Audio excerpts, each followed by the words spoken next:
Thanks for dropping in. God help. God help us. Starting a little late as usual, per tradition. We will possibly ending our campaign tonight, but I guess it all depends how it goes. So go ahead, take it away, Dan. Yep. Cool. Nobody can drag a campaign out like we can. You know. Zombies in the camp. You guys also encountered Lavinia, and there were many. Let's see, a monkey ripped off somebody's head. Arms were ripped off of Koresh.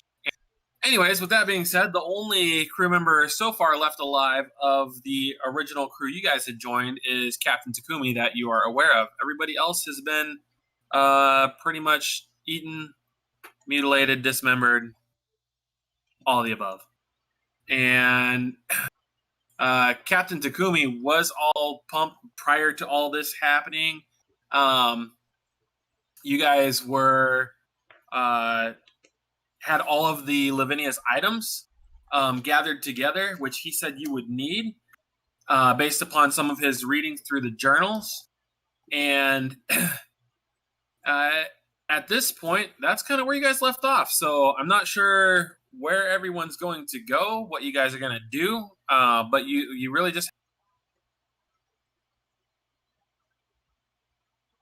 do what before the battle? Had all the items thing. Yeah. Because I thought we were on our way to the beach trying to get to the robo. So Alrax had originally got the went out. God, is that where we left off? Alrax collected that boat. You remember he tied it on. Yeah, but that wasn't the last thing. That wasn't the last thing we did. We ended with the battle. He did that earlier in the session. Correct? Yes, we had a fight. Yeah. We ended the fight. I took Lavinia out, and she disappeared, and I was getting ready to step on the wand. Yep. And so that's pretty much where we're at. But Alrax was able to go out, find a little dinghy out in the water, pulled it to shore, tied it off on like a palm tree or something, and came back, and that's when the battle ensued. So... what is the plan now? Gotta get to the chopper. I mean the boat. Get to the boat. Okay. Sounds good. Who's gonna lead the way? Crush will lead the way. Okay. I'll hop on your shoulder. Okay. So Crush has Milo sitting on his shoulder, and you guys start to make your way out from base camp. You get you're trekking for about 15 minutes. Crush, I need you specifically to make a perception check. Sounds like he's good at it. You can do it. You can do it. Crush keeps walking for probably another 10 minutes, not really paying attention because I don't know if it's just Milo sitting on his shoulder. He's a little distracted. Milo, I need you to make a perception check for me, please. Shut, Milo. I'm trying to pay attention.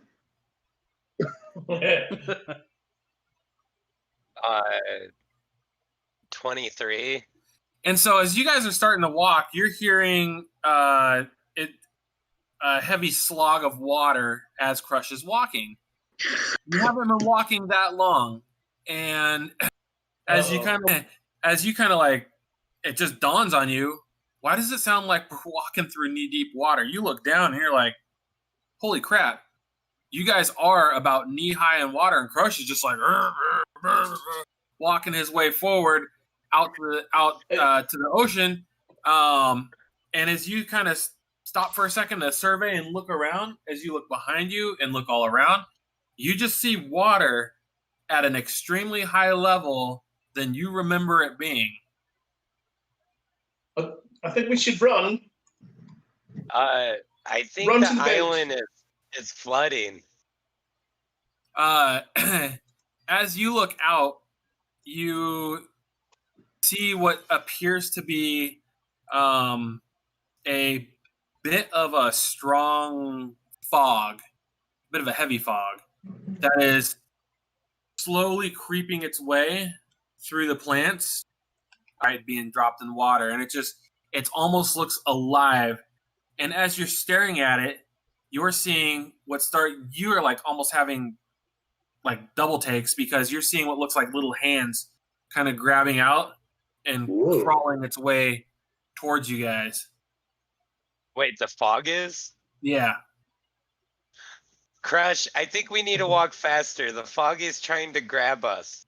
Yeah, In it's a coming creepy towards way. you. You guys are walking towards it, and it is coming towards you. Oh. Let's pick up Oh, space. man. Gotta get to the boat. Go ahead and what would we say? I mean, if you decide you want to keep going, are you going to go into the fog? Well, the boat's in the fog. Well, what do you guys think? Should we go through this fog or avoid it? As I We yell, have to go into the back fog to behind get to the boat. Correct. Like we can't see the boat. No. It's in the fog. I don't think we have any choice. It's only fog. Damn it! Damn it! What is Alarak doing?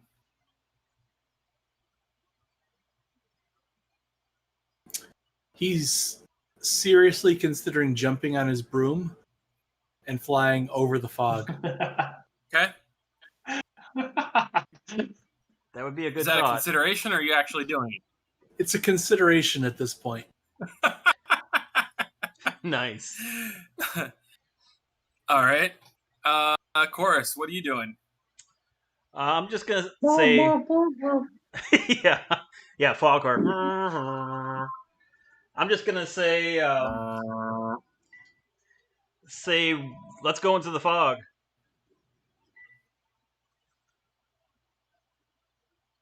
Okay. What's the consensus? I'll keep watch from above. You're going to fly above? Yeah. I'll Perception make check, sure.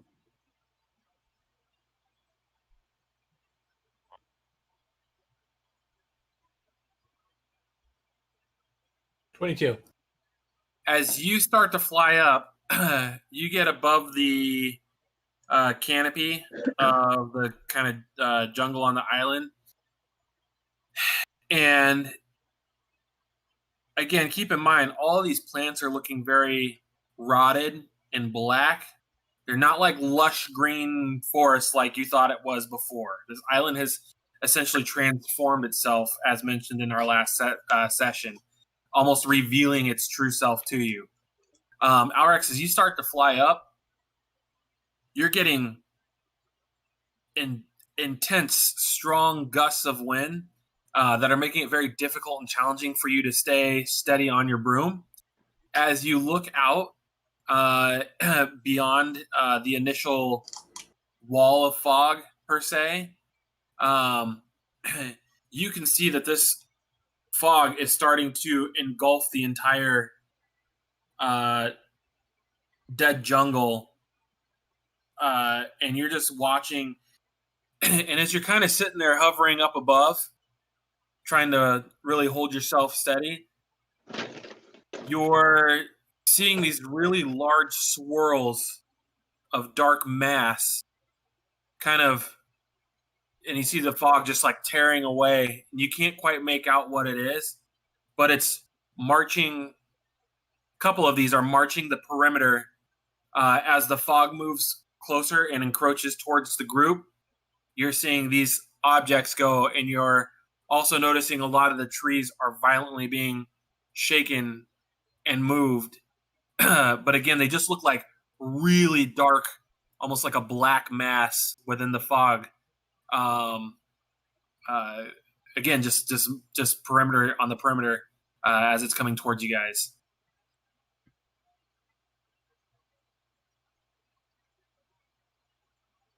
Run. Let's run. I'm going to yell down, something's coming.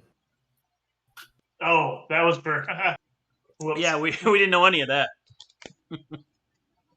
We didn't know that. Sorry. Now run.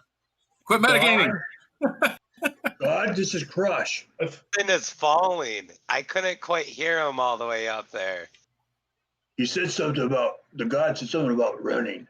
Go ahead and make a perception check if you were going to try and make out what Alric said. Who, me? All of it. If you're trying to make it, if you heard some mumblings of Alrax as he's shouting down as this is all happening, just make a perception check, see if you were able to actually hear and make out what he said. He sounds wrong. 16. Milo? 15. You and Chorus definitely would have heard anything. If you rolled 15 or higher, I would say you made out what Alrax shouted out to you. Oh, something is coming? Yeah. Okay. So apparently something's coming, guys. Yeah, what should maybe. we do? Fight? Okay, Crush, you stay here and see what happens, and we're gonna run. I need to know who's holding the hand of the mutineer? I mean, originally I was, but I don't really remember what happened after we looked at all the items together. I don't remember anybody getting rid of any items. Yeah, Did Jerzan have I'm it? pretty sure you still have it, Glenn. Nobody got rid of any items. I know that for sure. No, we didn't get rid of any. It was either Glenn or Jerzan, So I think. Heclexis has it. Yeah, I think I had originally I had the Really?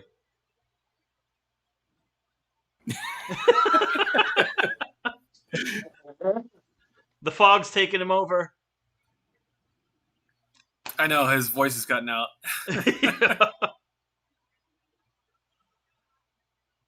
Enos? Yeah. Yeah. Heard Enos. Dang it. And then Milo has a spiteful blade, right? Yes. Crush has the brooch, the amulet. No. Nope. Who has that? Milo has that. The scarab of protection. Oh, you. Yeah, I have that as well. And then who was it? Alrax that had the knife, the dagger. Yes. Okay. I think so. Heclexis, I need a perception check from you.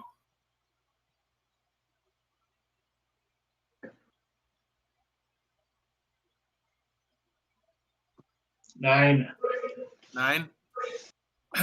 You're just getting a weird, like, magical vibe.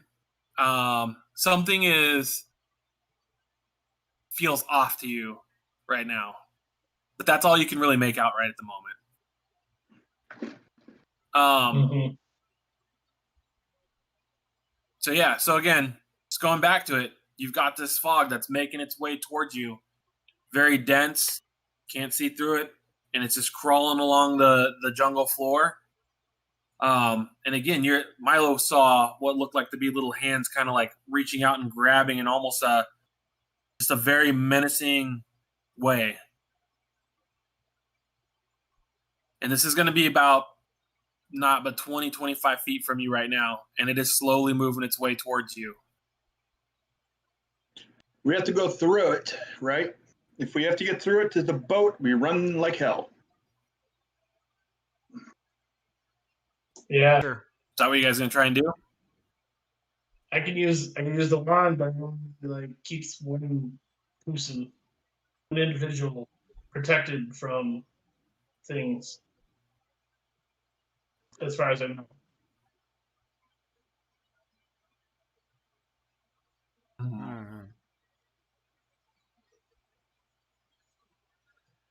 It's up to the group. Yeah. What you guys Make a want to decision. do? Run! I say run. Yes, run.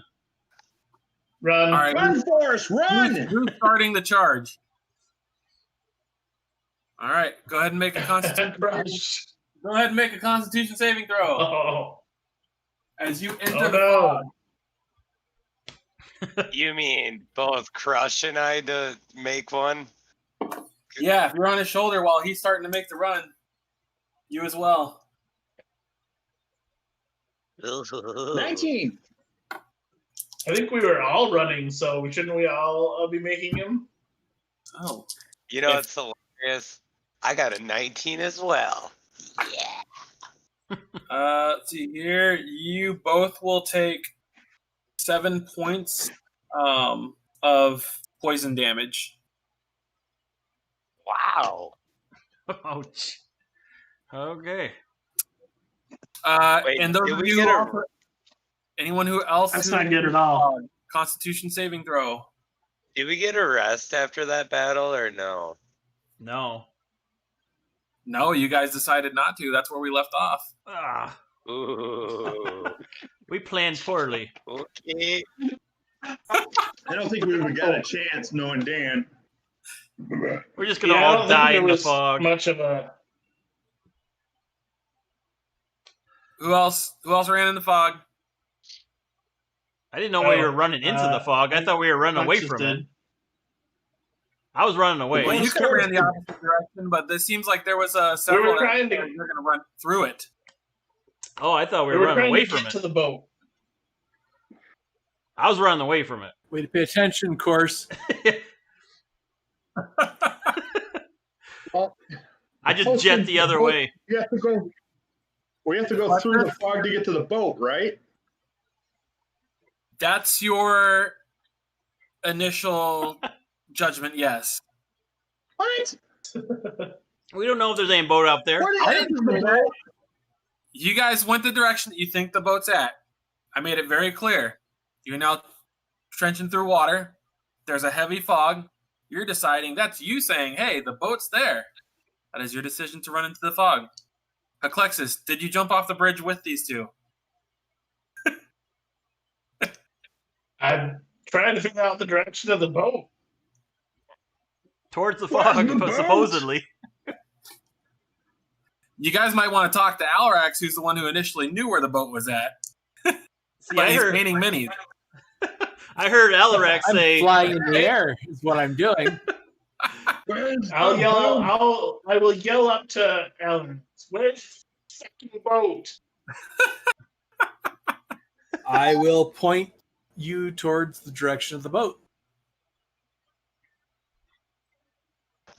Can we even see you with the fog and you're above the tree line of this dense forest that he keeps telling us is No, dense since you are like now- 5 times now?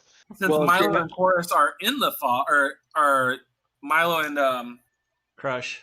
Crush are in the fog, no, you guys can no longer see him. Those who did not run into the fog, yes, would be able to see him.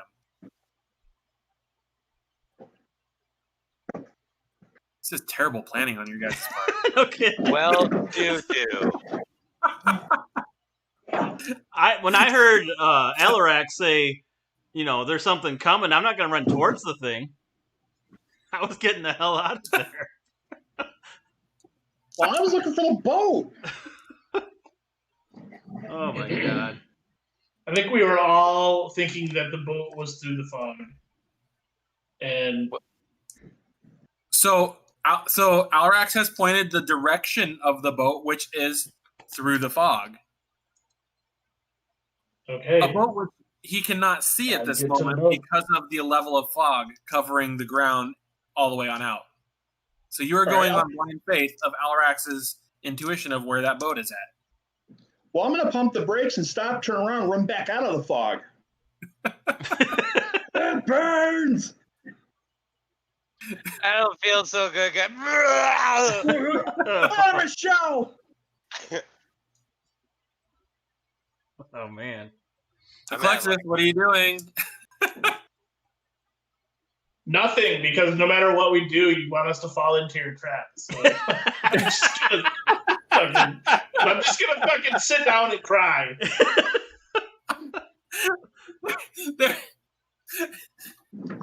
Now, let me rephrase that. This is a pre-written campaign that I have not deviated from. Sure. How can you Well- tell when Dan's lying? His lips are moving.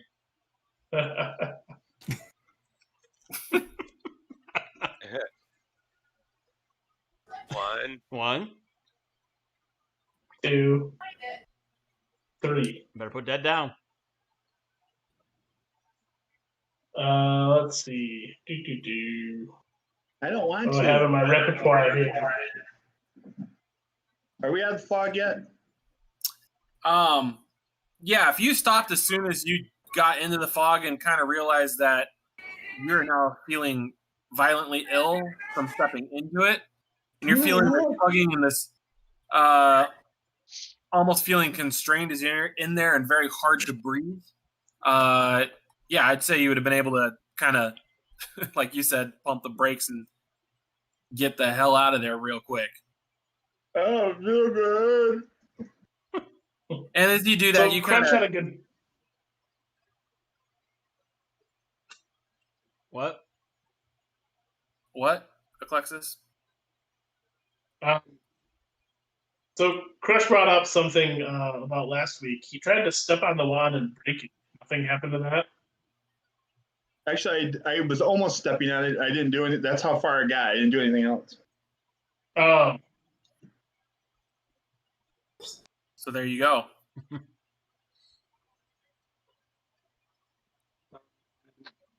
So as you see Crush and Milo kind of come back out of the fog,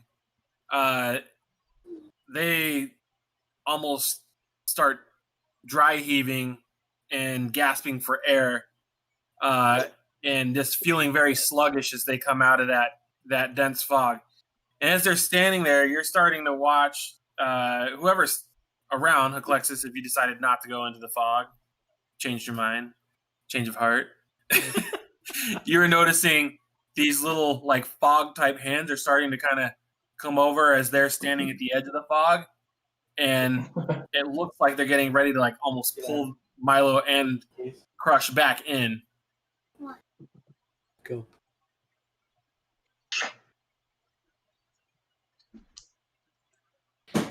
So it's pulling. What are you guys doing? Does it? Yeah. You're up in the air. You don't know. I'm going to turn and look to see what's going on because I thought we were heading away from this stupid thing. And do I see them being pulled in? And that's what you notice. You see that these hands look like they're starting to slowly glide over the shoulders of both Crush and Milo. And they're kind of unaware because they're sitting there almost like gasping for breath as they kind of stumble out of this fog. Run, you dummies! Run! I'm going to... As long as I have the wand, I believe I'm protected. So I'm going to try to go into the fog, look for the bolt. Your mic cut out completely. I said because I have the wand, I'm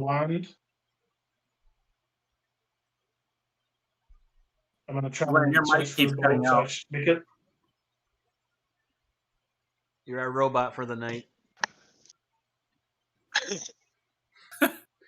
You keep cutting. Time. All right, roll for that.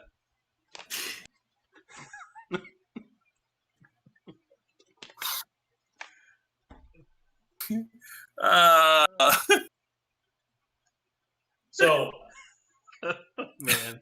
Originally, you had said that the wand protects you from undead. So I'm going to try and search for the boat. As long as I have the wand, I should be protected in some way. From undead? Correct. Yep. So, with the wand up his ass, would the whole thing be considered difficult terrain? You'd be surprised how easy it went up there. That's a good one. Yeah. It's like an extra hand.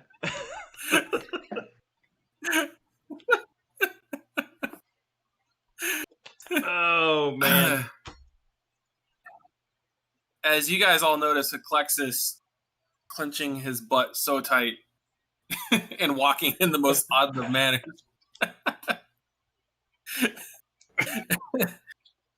As he I'm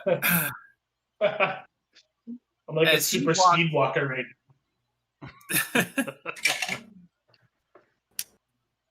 As you start walking into towards the fog, Crush and Milo, you see as you kind of turn, you notice the little hand starting to grab on you. Go just straight into the fog. Eclexis, as you are holding that wand in your keister, fog parts are as you fart. Power of the starfish. Fog disperses. Behind you. Oh, great. Now we have a stink cloud we have to worry about. No, but for real. So you walk into the fog, and you have what seems to be like this somehow magical barrier, and to where it almost becomes deathly silent, though. Think of like a night where snowfall's coming down heavy, and you walk outside, and it's just that that silence. It's like you can hear, but there's nothing there. Just an emptiness.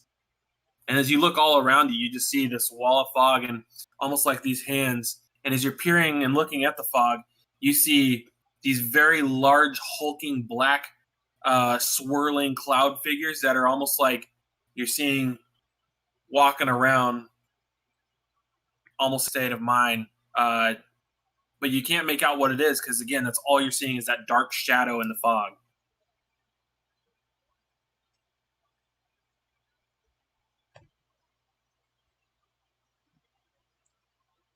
The part about Heclexis tonight. For the bathroom.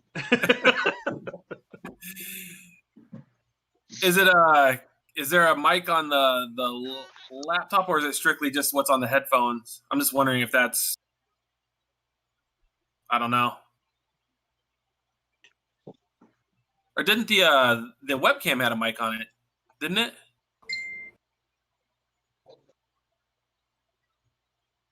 Headphones is why he wrote.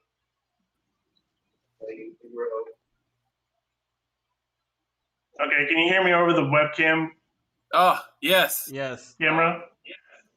Yes, now we hear you. Apologize if it's echoey because it's my laundry room.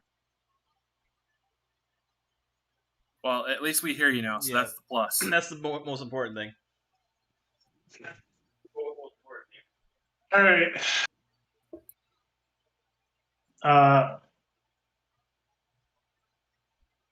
So the dark shapes. Yep. I don't know. I'm not really. I mean, I'm paying attention to them, but I'm looking for the boat as best I can. Yep. And go ahead and make another perception check for me. Now, with him walking, is it like pertinent so we can follow? It would be like a very personal bubble. Unless you are almost in a Milo state where he would be sitting on his shoulder. No, it closes right behind him within about, he's got like a 2-foot radius around himself. That's about it. Going forward then.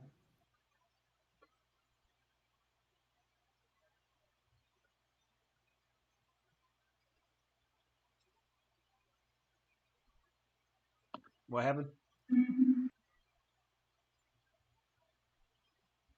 So I would say Heclexis can possibly take like one person at a time if needed.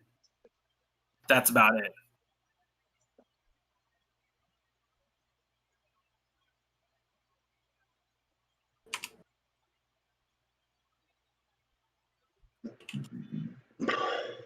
I mean, I hadn't really planned on taking anybody. I was just looking for the boat. Screw everybody else.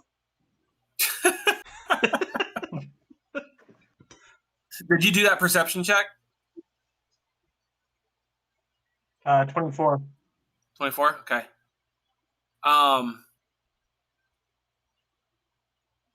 As you are kind of walking around trying to find this this cave, or not cave, this the boat,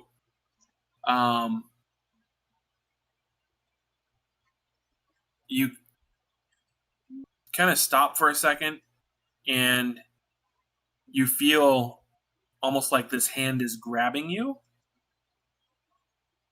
where you have the hand of the mutineer.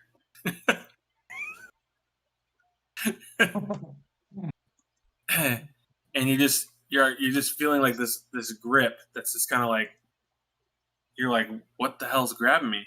As you look down, you can see the hand of the mutineer is like, it's like moving, almost, it's alive.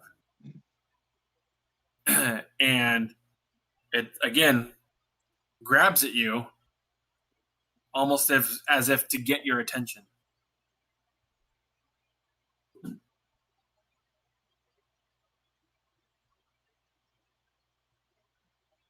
You filthy hat. What do you want? The hand kind of like stops and jerks like this, and it snaps its fingers and does points like this to your right.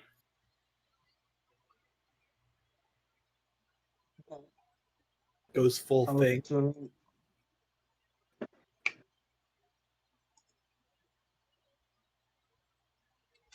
So what are you gonna do? Check it out. Look. Okay. I see anything?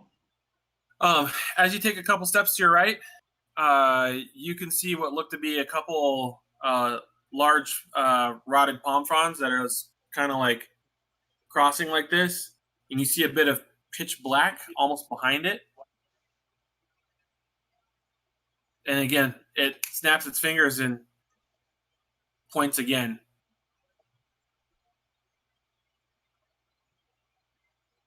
Palms? Yeah, like rotted palm fronds. Okay, well, I'll go in that direction and Yep. kind of follow what. As you start kind of like moving the palms to the side, and that black opens up into a large, looks like to be a subterranean cave. And you see some stone steps leading down. There's some water that's kind of like a small stream of water. It's just trickling down along the left side of the stairs. And that's all you hear is just the running of the water. And as you look into this very vast opening, you don't get any kind of, there's no smell, there's no sound. And again, the hand just goes, kind of pointing down.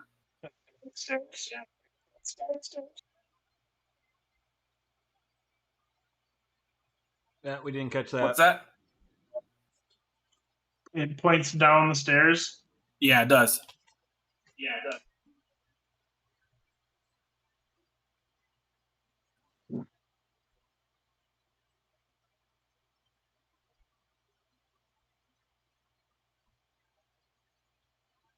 I'll go a little bit further, and just to see what's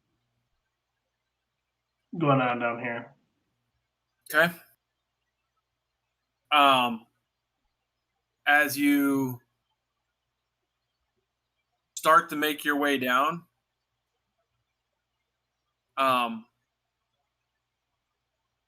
you can hear what sounds like a woman's voice, almost muttering to herself.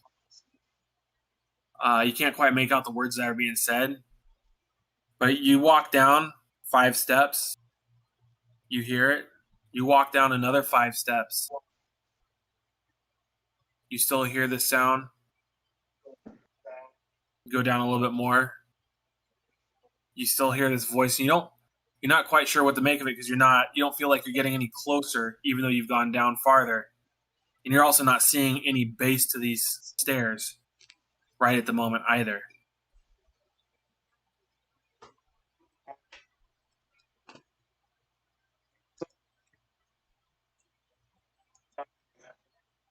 No fog.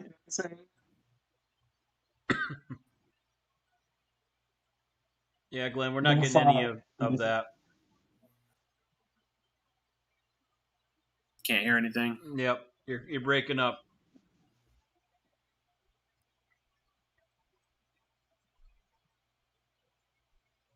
Maybe just try turning the camera off and just do an audio.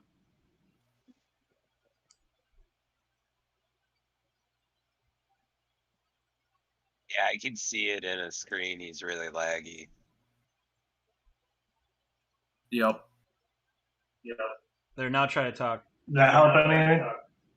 Oh, hey. Yeah. There you are. Does that help? Yes, Yep. a lot. Big time. It's so freaking annoying. We can We've hear all you been at there, least. man. Yep, for sure. So, there's no fog in this area.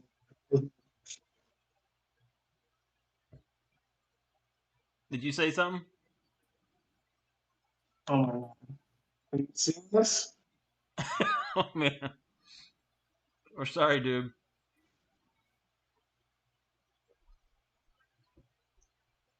We can take a quick break and see if we can figure it out. Yeah, I'd say let's pause for a minute and see if rebooting or something like that will work for him. I don't know. All right, I'm gonna take us on break right now. We'll see you guys in a second.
Hooray! All right, we're back. We're going to try to see if we took care of the technical difficulties. All right. So, Alexis, as stated before, you start walking down the stairs. You hear what sounds like a woman's voice muttering sweet nothings. You go down 5 feet, nothing. 5 feet more, still not able to see anything.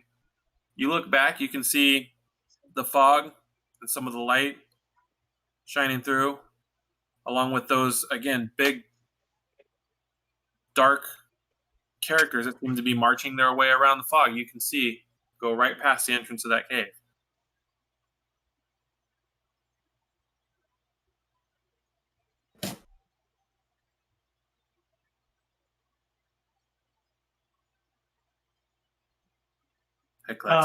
But now I'm curious. So, yeah, I'm gonna go a little bit. I'm gonna go a little bit deeper.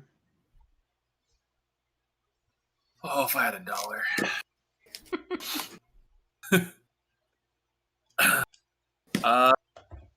Okay. You.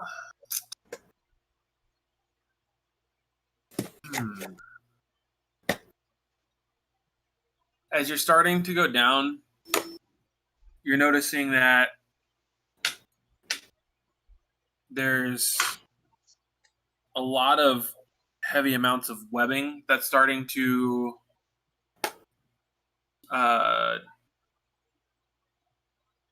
encompass the walls as you're going deeper.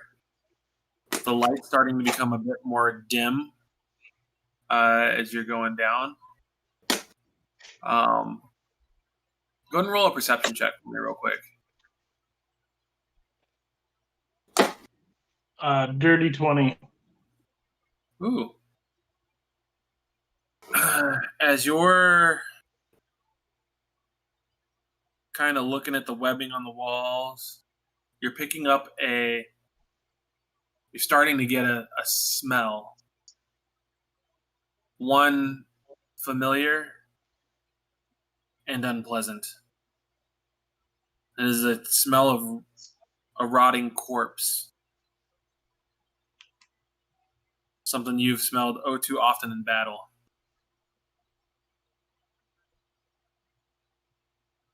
And again, you're seeing all this webbing that's just kind of all along the walls. What do you describe to me what you're kind of doing? Just trying to get a little bit. I was just trying to get a little closer, maybe hear that voice or catch a glimpse of what's up ahead, and if I can see this person. As you, I think this is the right one. Yes, it is. As you walk down into this cave, you get to about, you're right here at the entrance. That is towards basically the landing, and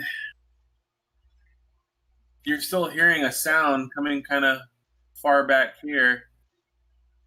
So you can see the cave kind of narrows towards the back. But that's what you currently see at the moment. You don't see anybody, but you can hear this voice. Still for some reason, seeming like it's distant from you. It's odd. Well, I've seen enough, and I'm going to double time it back to my companions. Okay.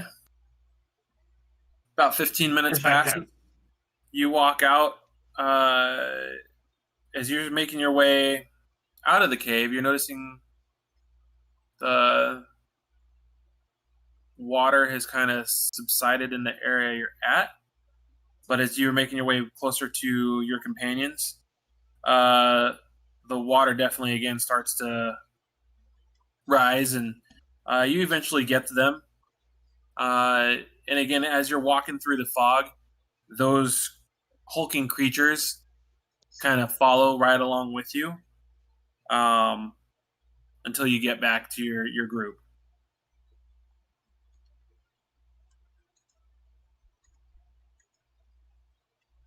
The cave, and I was able to find, the area was less filled with water, but I didn't seem to find the boat. As you say, I didn't find the boat. The hand of the mutineer snaps its fingers again. Everybody who's right around him, make a perception check.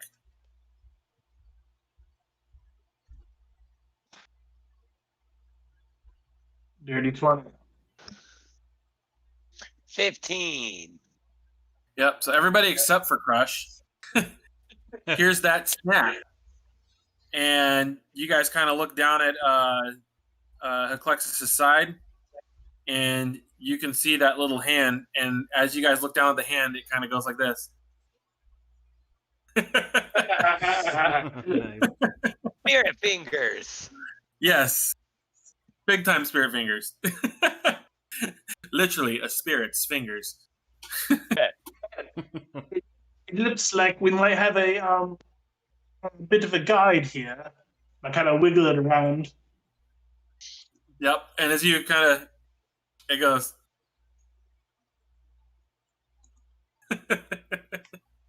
Is it gesturing back towards the cave? It is. Are they out of the fog currently? Yes, they are. Okay, so I can see they are intently looking at something. Yes. All right, I will come back and join them. Okay. And as you kind of land back beside the group,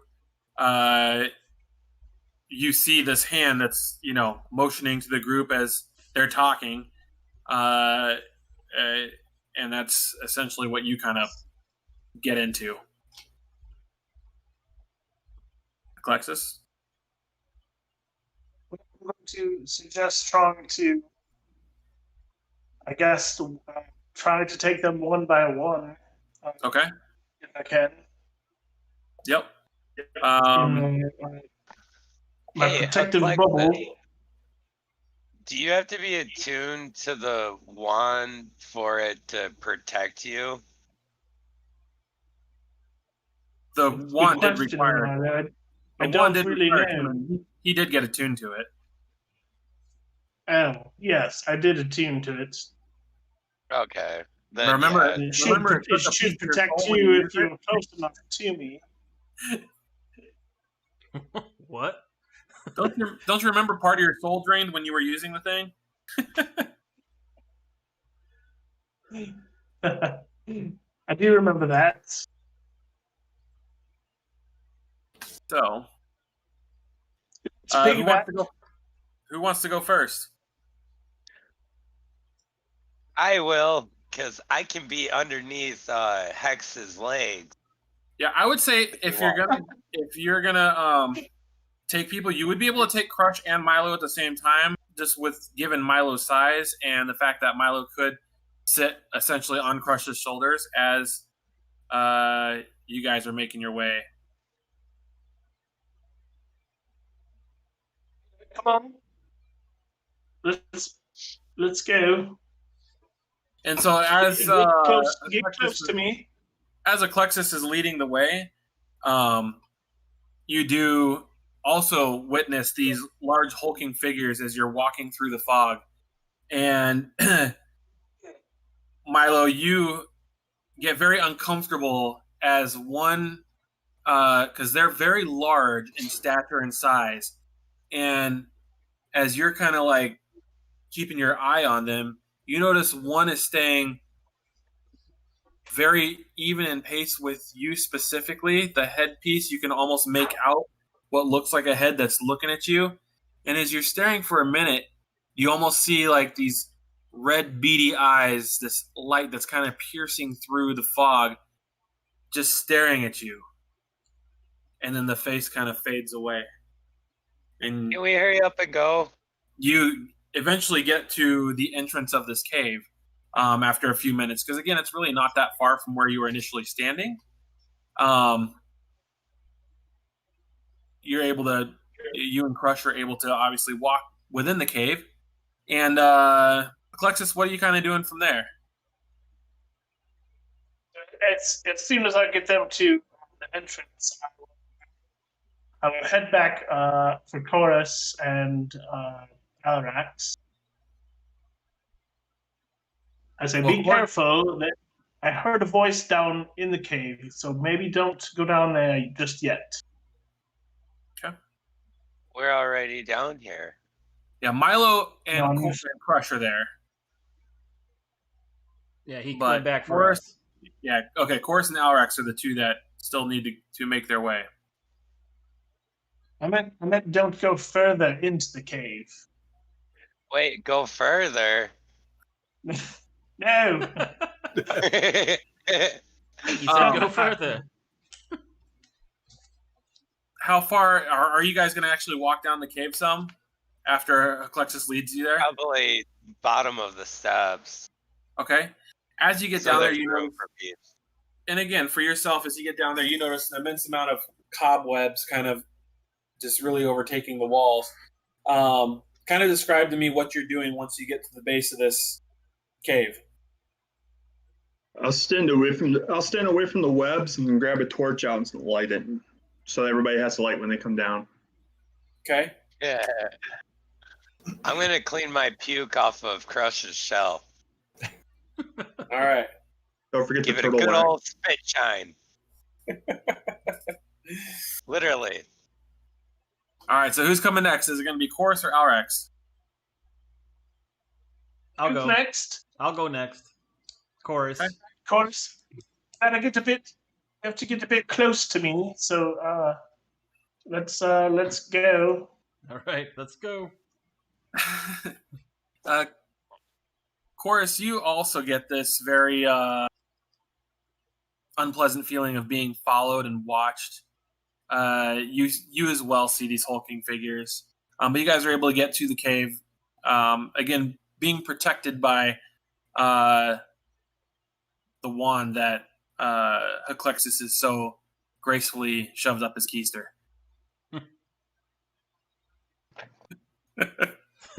All right. And I'm assuming Alrax you're going to go get as well, correct? Yes. All right. So you'd be able to get Alrax. So the whole group at this point is at least Chorus and Alrax, you guys are kind of at the top. Crush and Milo went down. You three at the top.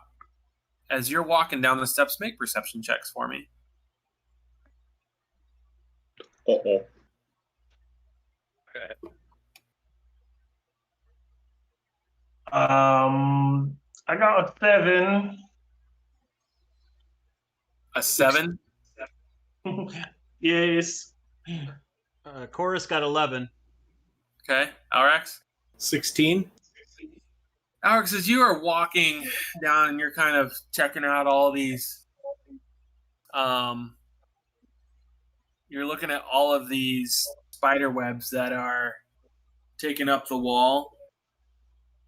You come to a section that's rather thick in the webbing, abnormally thick compared to the rest. And as you're kind of sitting there and you're looking, and you're relatively close to the base of the stairs here, and you're just staring at the webbing. And as you look closer, you see something shiny that really catches your attention, and it looks very glossy. What do you do? I will get closer to take a look without touching. All right.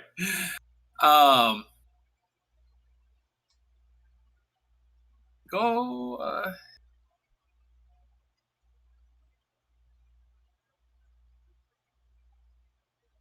As you are staring at this webbing, because your perception was so good, you notice something about it that strikes you as odd.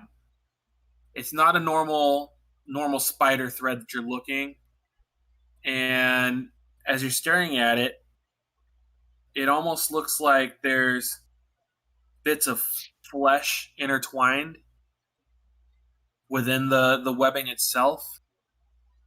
And as you're staring at the thing that you see as shiny, you notice that as you're looking at it, the shiny object that looks like little red, all of a sudden you notice there's another one, only but a few inches over. Both look glossy and red. And as you're peering at it, all of a sudden, they start to move forward towards you as well. And you realize there's something with big red beady eyes watching you. And you're only but a few feet from each other. I am going to draw my sword and put my shield in a defensive position where I can still watch what's happening. Okay. And as you do that, you almost see like it backs up, and then those things the eyes almost disappear. Thing lunges out. Thing hits you. Alexis, you okay? And the rest of the group kind of can see that Alrax is like over there, like, and he's got his weapon and shield up. Alrax, what's going Is on? everybody safe? Is everybody here? I didn't miss anybody, did I? What are you looking at, Alrax? What's happening? Something with red eyes over here. Oh. I did hear a woman speaking or humming earlier when I was down here.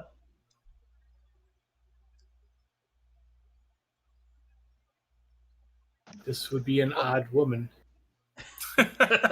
Maybe if you yell at it, it'll come forward. This is also an odd place to find a boat, but I guess we should look around. At least there's no water. Yeah. I agree with Milo. Yell at it. Let's see what happens. Oh, who goes there? And as you yell that, you hear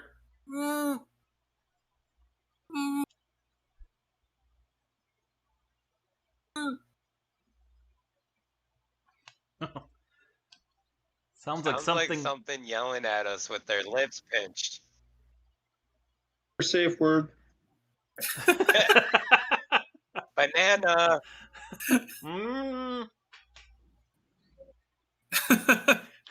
Someone get the gimp.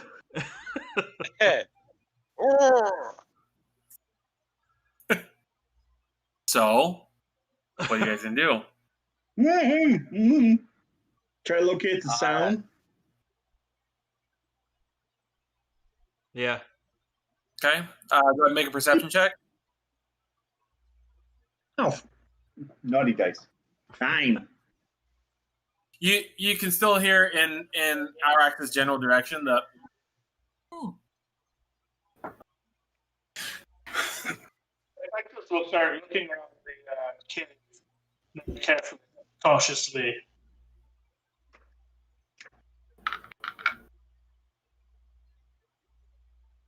You said you're going to start looking cautiously? Yeah. We are all in the cave, correct? Yes, you are. We have any brave souls that want to see where that sound is coming from?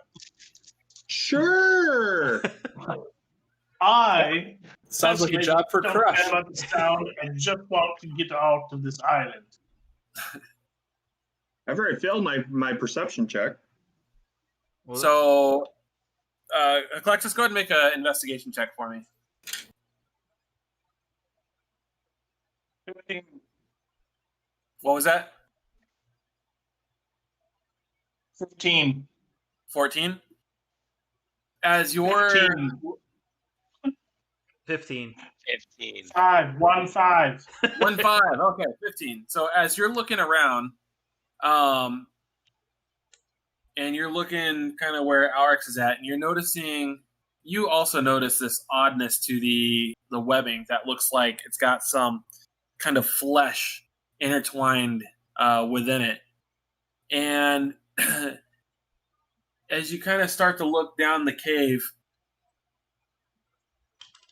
you can see that this is a big, dark, obviously very damp cave. Really covered in a lot of webbing, and you're seeing this strange algae that's also stuck to a lot of the walls. And that algae glows and bathes the cave in a very dim, eldritch light. The webbing looks very old, and as you're starting to stare kind of out into the cave, you're looking up and around, you're noticing there's a lot of human-sized cocoons litter the walls in this cave. And as you're kind of looking around and close to where Alrex is out, from behind some rocks, you can almost make out what sounds to be a faint scrabbling and skittering of legs as you start to kind of get closer to his position. And it's raising your spidey senses pretty heavily. I think there's something behind those rocks moving around. Is my sword going crazy? Nothing's. No, it's not. Okay. Nothing at this point is trying to surprise you. All right.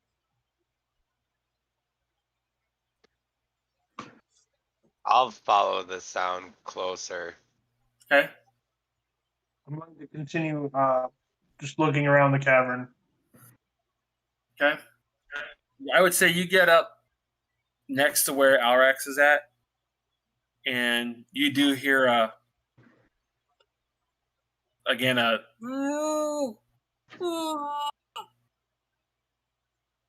follow it? It would be essentially right in this area where Alrax would be looking.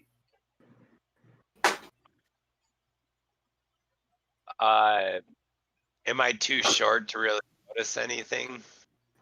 You can just hear the sound. What seems like it's coming from beyond the webs.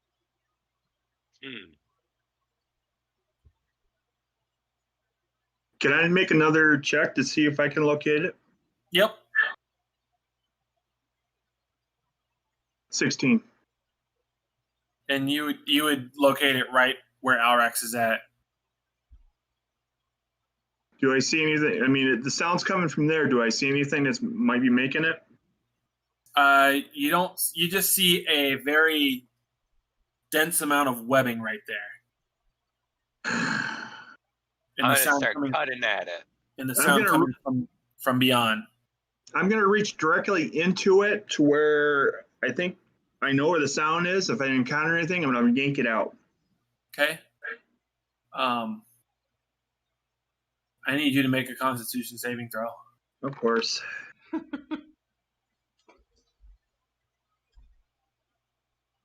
15. No, excuse me. 16. All right. As you reach in you feel a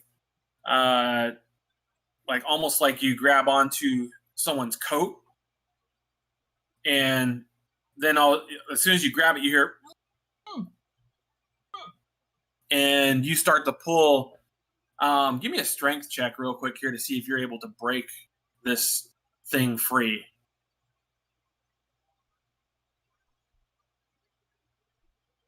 $13. It seems like it's lodged in there pretty good, but again, you're hearing this person, but you feel like you have a good tug on it, but the webbing is just too intense for you right now to be able to pull out. Do I see that he's kind of struggling because of the webbing? Yeah. You can see Crush has got his arm in there, and he's just wrenching at it, and you can see the webbing is like almost giving way, but still, he just doesn't have the strength to completely pull this thing out. Someone give me a hand. I'll take my sword out and I'll start cutting at the web to try to make it wider. Okay. So it's easier for him. Okay. I would go ahead and let Crush re-roll to see if he's able to get out with your assistance. And then once I widen it, I'll reach in there and I'll try grabbing too to help him. Guidance as well. That's a D4, right? D4. All right, and I'm getting advantage? Yes. Man, I hope this does it. 17. And you are able to pull this body from still really cocooned up for the most part. The webbing is ripped open a bit right here in the center, and this body comes forward, and he's almost like standing there. You're holding him, and you see a lot of webbing just across the over the eyes, the mouth. All you see is a bit of nose showing. I got your nose. I got your nose. And again, you just hear, and he's just like kind of like moving, trying to break free. But you seem to have some kind of humanoid in your hands. I like to continue to pull him fully out, and once I get him out, lay him on the ground. Okay. And let somebody else administer assistance to get him unclogged. Okay. So he's just. I'll take a dart. Once he's on the ground, I'll take one of my darts out and I'll cut it across where I think his mouth would be. Okay. Is there anything recognizable on this person? Nothing's recognizable on him because he's covered in webs right now. Yeah. Okay. Right. Yeah, I'm gonna pull. I only. I'm gonna pull the rest of them out. Strength checks. Yeah, you're trying to rip off all of the webbing. Is that what you're trying to do? Yeah, I'm gonna try to pull some of the webbing off with my claws. Okay. And I guess I'll assist him with my dart then, since I already said I was kind of cutting into it. Okay. All right, that's gonna be 21. 21. Yep, you're able to get everything completely ripped off, and you see this humanoid type character that is he's definitely human, really gruff skin, looks like he spent a lot of time in the sun,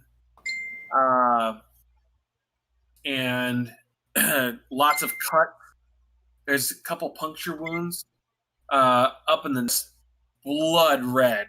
I mean, black pupils, the whites of the eyes are all just completely red. And as you rip all the stuff off, he tells you, "Oh, thank God. Get me out of here.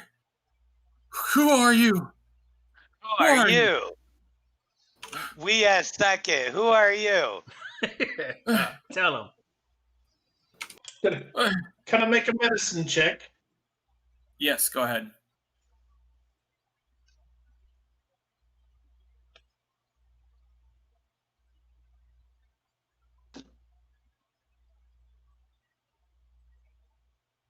Oh.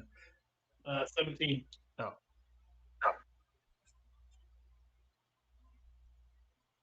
What'd you get? 17. 17. Okay.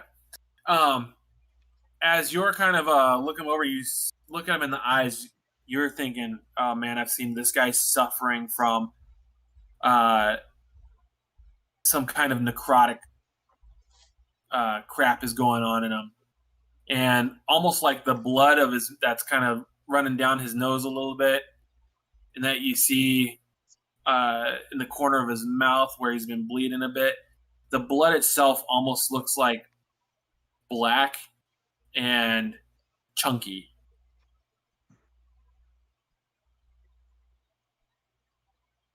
That doesn't sound good. No. Kill it. And he's still laying on the ground. He's just like kind of like sits up, and he just almost like scoots himself back up against the wall, and he's like, "Don't hurt me. Who are you?" Well, technically, we asked you second. So who are you? Name's Marion. Marion who? Marion Arkwright. Who are you? Oh, I'm Milo. We need to leave. You need to get me out of here. We've been trying to do that since day one. You got to give us a little break. There is no brakes on this island. You got to get me off. They're gonna come. They're gonna come, and he starts looking back. He's looking at the back of the cave, and you can see an opening over there. And he says, "Where'd they go? Where's the rest of the crew? Where's the rest of the crew? Of crew of what? The persistent Imperial. Did you not get word from the captain? We've been stranded here for days. Months, I don't know. Everything's blurred together. I need out of here. Huh? I need out of here." I don't. And he's just I think starts beating himself on the head, and you're like, and you're just starting to see like these welts, and he's starting to hitting himself pretty violently. And he's just like almost like losing it, like shaking his head really violently. He's like, "Get me out of here!" And you just see him start clawing at his skin. He's like, I grab his wrist and restrain him. Go ahead and make a dexterity check to see if you're able to do such a thing. Or actually, strength check. I'm gonna tell the group, dude, this guy's fucked. We need to just leave him alone. Why are you scratching yourself like that? You know that could cause you to get scratches? Dirty 20. Okay.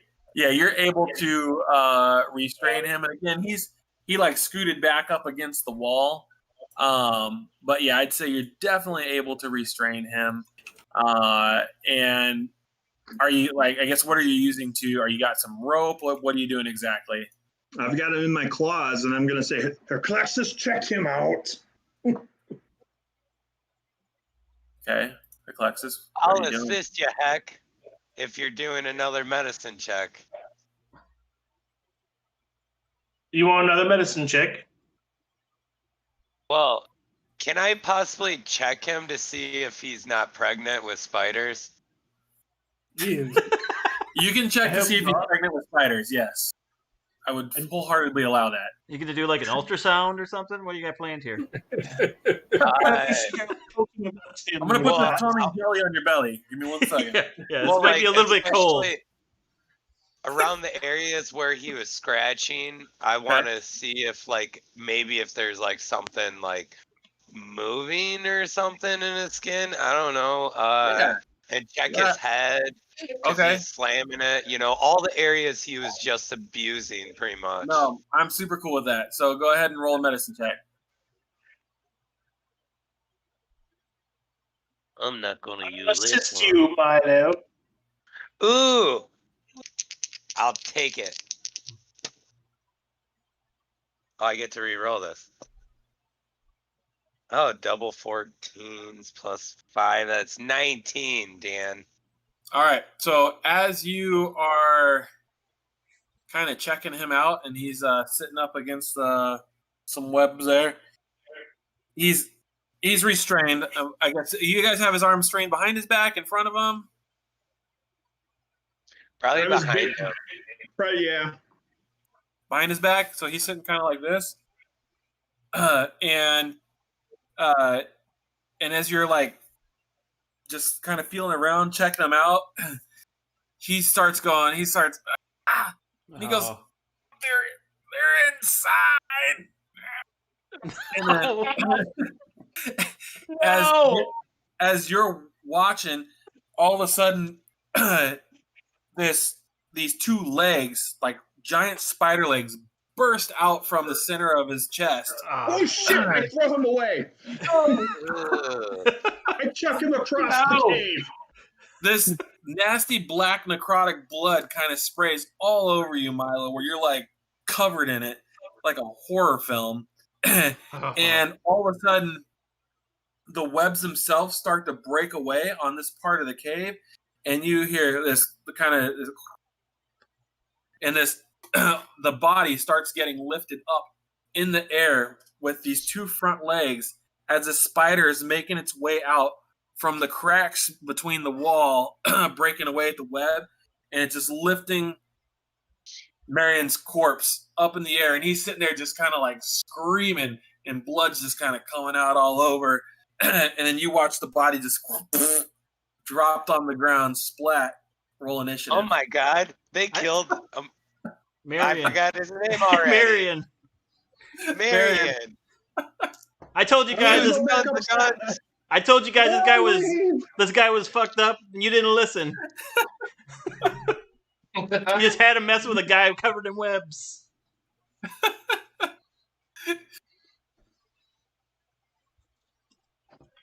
I didn't do so good this time. I got a 9. 9. Aren't you like the initiative expert? You're usually first. Yeah, I rolled a 5 and a 3.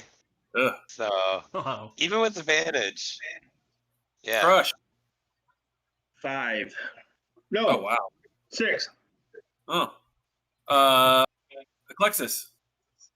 16. Chorus. 15. And Alrex. 16.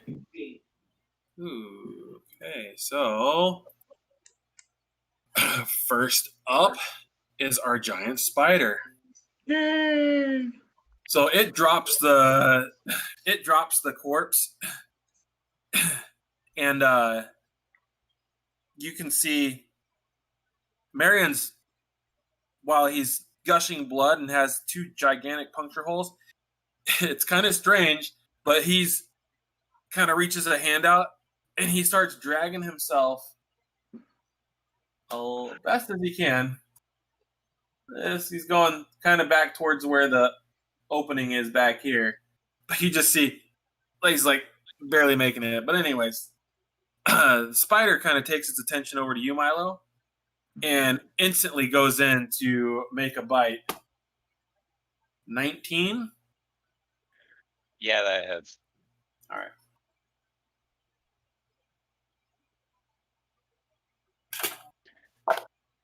So that's going to be 5 piercing damage and 2 necrotic. I'm down. That's exactly what you needed. Oh no.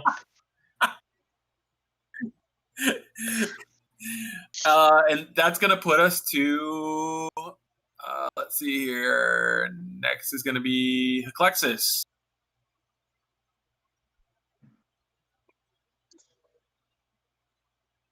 I don't know how far away I am from Milo, but if I see him go down, You guys are all within range of each other, being able to kind of get over and either get next to the spider or next to a companion. But everybody was everyone's not farther than 20 feet from this creature.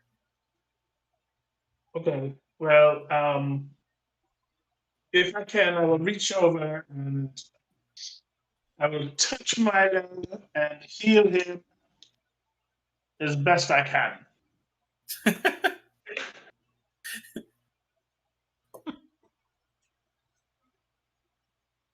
That is 5 points of healing to you.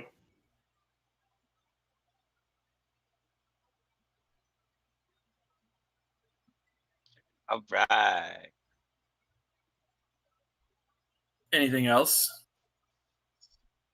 I'm going to move towards the weird crawling man and away from the spider. I want to see what he's doing. So the weird crawling man would be, but so you essentially. Can you guys see my mouse? Mm-hmm. Yeah. Okay. So spider would be here. Milo would be right here. Crawling man right here. So I'm assuming Eclexis, you would be in. I'm assuming one of these two squares. Yeah, that would be fine. Yep. So you'd be in range. I guess if you just want to be next to the crawling guy. Yeah, I was just moving because I cast. I am going to. On the opposite side of Eclexis. So go ahead and make your swing. And the hit. Anything else? Nope, that's going to be it. All right. So then next is going to be Chorus. All right, I have 1 potion of healing. I'm gonna, as a free action, use that right now, and that healed me up to 4. And then I'm freaked out by the Spider-Man, so I'm gonna go attack him. Okay. The spider or the guy crawling? The guy crawling. Okay. He still has the 2 legs coming out of him, right? Or did it jump out of him? No, the legs aren't. The giant spider dropped him on the ground, so he's just got 2 giant puncture holes, and he's slowly dragging himself away. Oh, okay, never mind. I'll go for the spider then. Okay. And I'd say if you're going to get a spot, you would have advantage on him because pretty much there's very few open spots where you could stand by him, but you would have advantage on this attack if you'd like to. Okay. Critical hit. Oh. Well, let me get that table out real quick here. Go ahead and roll your D100 and I will pull up. All right. 13. Pretty sure that's just double damage. Yep, double damage. All right.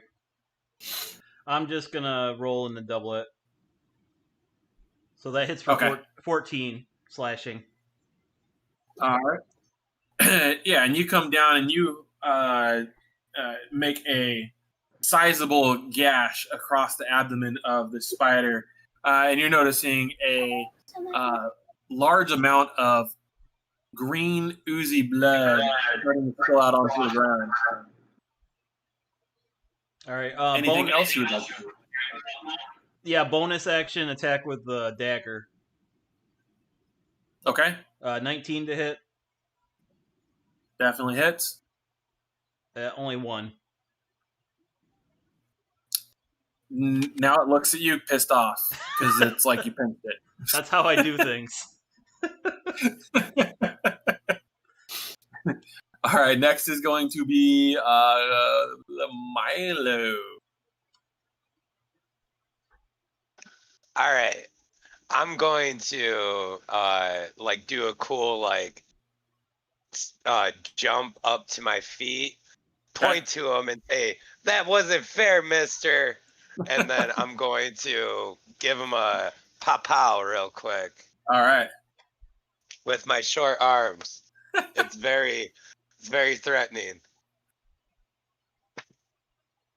12?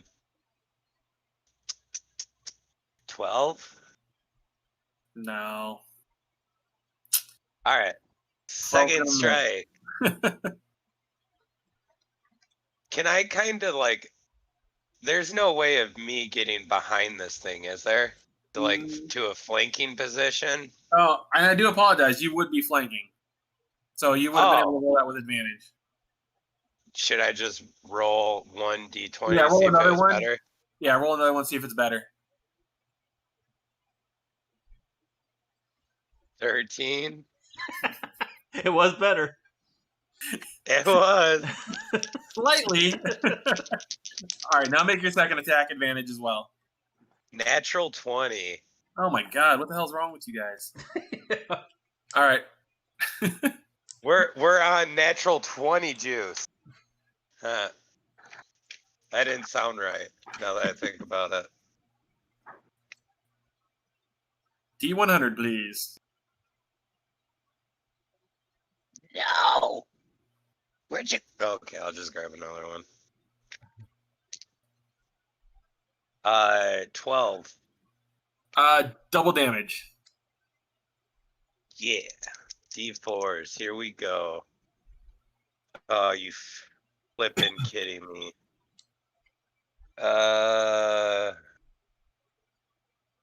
6 bludgeoning damage. How do you want this to go down? Oh, really? Yeah. I'm just gonna have my one arm, as I said, it's not fair. Like I missed, and then I punch right through his head, and then it's stuck. What? And as you do that, this giant spider's center just right onto the ground, and as the guy's like kind of trying to crawl away, one rider is like, and just goes right into the back of the guy that was still dead, but the spider is all just dumped from his hands. That was messy. Nice. And Arax, you just feel this tiny little hand caressing you with all this green goo. You're getting slimed. Welcome to Nickelodeon. Wow, where did that dice go? My floor has become Narnia. No. If it's a D4, you'll find it really quick. That's true. Yeah. As soon as you step on it, you'll know it's there. No. It was a D100. Well, one of my D100s. Alexis, go ahead and make me a perception check, please. Perception check. All right. 17. As you are kind of standing and watching this body of this giant spider collapse and stab Marion as he's trying to crawl away again, you hear the hand, and again this almost like this tapping on you, and you look at the mutineer's hand again. It goes, and it points towards the cave, the back of the cave where you can see an opening. And as you're kind of staring that way,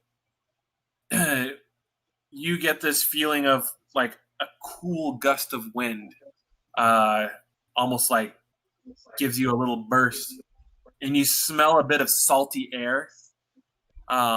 Something you're like, smelled like the ocean, kind of. I think that might be the way out. That's weird.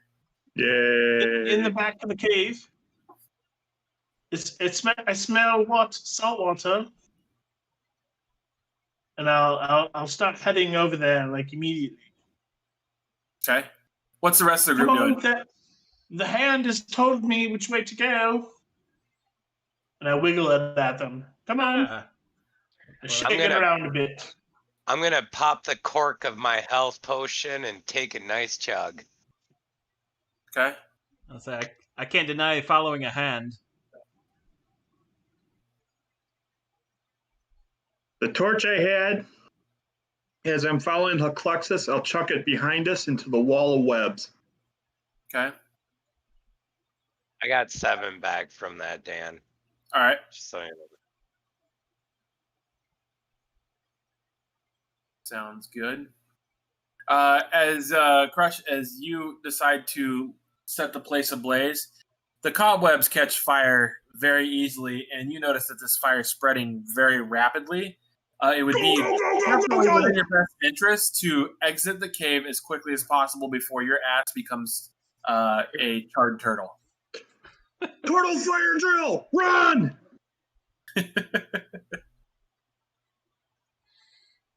All right. As you guys step out into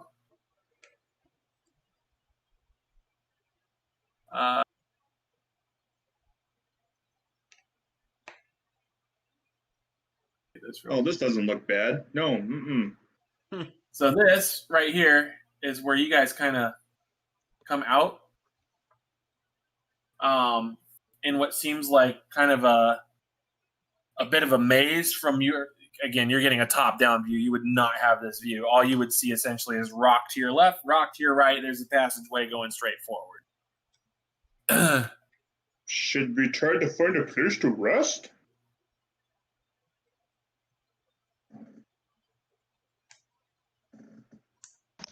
I don't know if God is letting us have that option, Did we see Crush. all these cubbies? What's that, Sorry, Hucluxus? go ahead. I agree with Milo. I don't know. Do we have time to do such a thing? To take a rest? Let's go. I don't think we have time. You guys We have time you to can take a short attempt to take a rest. At this point, you just, as you guys step out in this area, it's very calm. It's quiet. You do see that behind you has pretty much been engulfed in flames, but there's no webbing right where you're at that would cause you to catch fire or anything of that nature. You guys want to take a short rest? We can. Can you explain the map a little bit? Like, are we able to see all these little rooms, or are these? No, that's why I said that. I just said it's a top-down Okay. view. You would only see rock to your left, rock to your right. As you're kind of coming down this first path, you see two passageways leading north and south. The ground appears to tilt downward towards the northern door, the northern whatever angle. There's large stalagmite formations rise out from the gloom like hands grasping for air. Again, these are all coming out of the ground. So all you see is all these stalagmites that are basically making this walkway for you. It's a little bit like cheating. We can see our way out. Well, we can pretend that we don't. We can say we can Pretend scout that you it. don't. I just wanted to give you a visual. We can scout. We can go ahead and scout ahead if we want.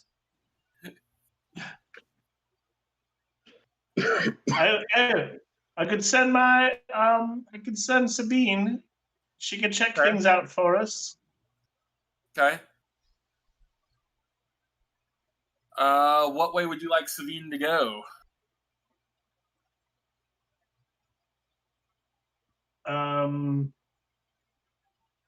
Probably just straight down, or Going down or up?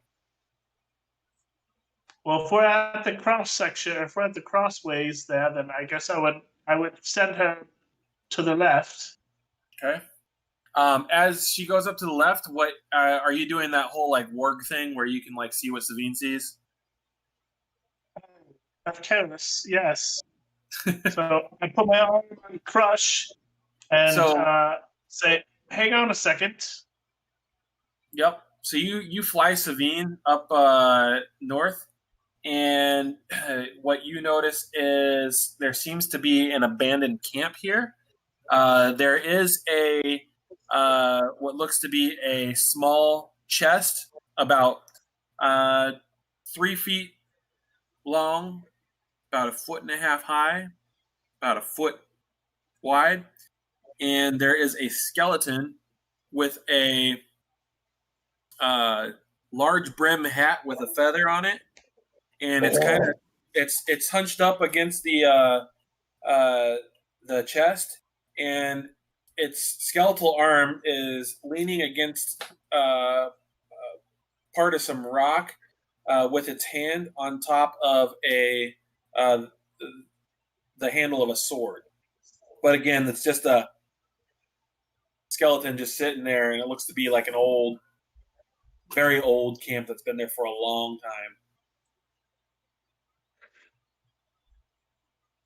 time. I see a chest, and it looks like to be some sort of skeleton up here.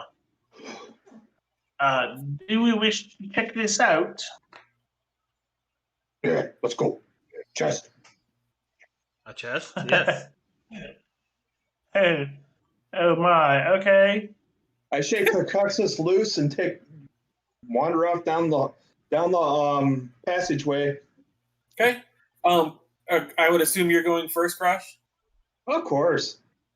Yeah. So go ahead and make a perception check for me as you're kind of walking your way up there. Ooh. What'd you roll? 2. 2. Oh. I thought you said blue. You're walking up there. You're like, guys, this is awesome. Like, check what I see. And again, you see this skeletal guy, very fancy, like a purple with gold gold embroidery around the brim of the hat. And again, just sitting there, and you see this wooden chest with looks like a pretty heavy iron lock that you can kind of see right against, like right where through the rib cage area. Obviously, it's just a skeleton there, and you can see what looks to be a little water satchel along with another bag that might be holding, I don't know, could possibly be grains or something along that line. Okay. I'll go over to the skeleton. Ooh, nice hat. Take the hat. Put it on my head. And as you do that, give me the hat.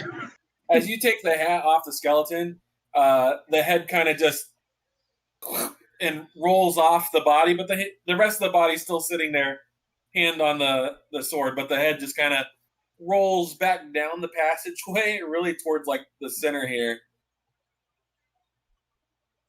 He didn't eat it. And you are now rocking like the sweetest looking mariachi type hat with a big old feather coming out of it. But again, it's purple with some gold embroidery around it. Very fancy. You would assume that it might belong to some kind of pirate captain. Am I What? Where'd you get that? I'm jealous. I found it. Oh, there's a chest here. You want to look at the chest? Yeah. I'll back away. Just sitting back in the corridor, watching them through Sabine. Okay. You What's said Crux there's a doing? big old. There's a big iron lock. He found some sort of hat.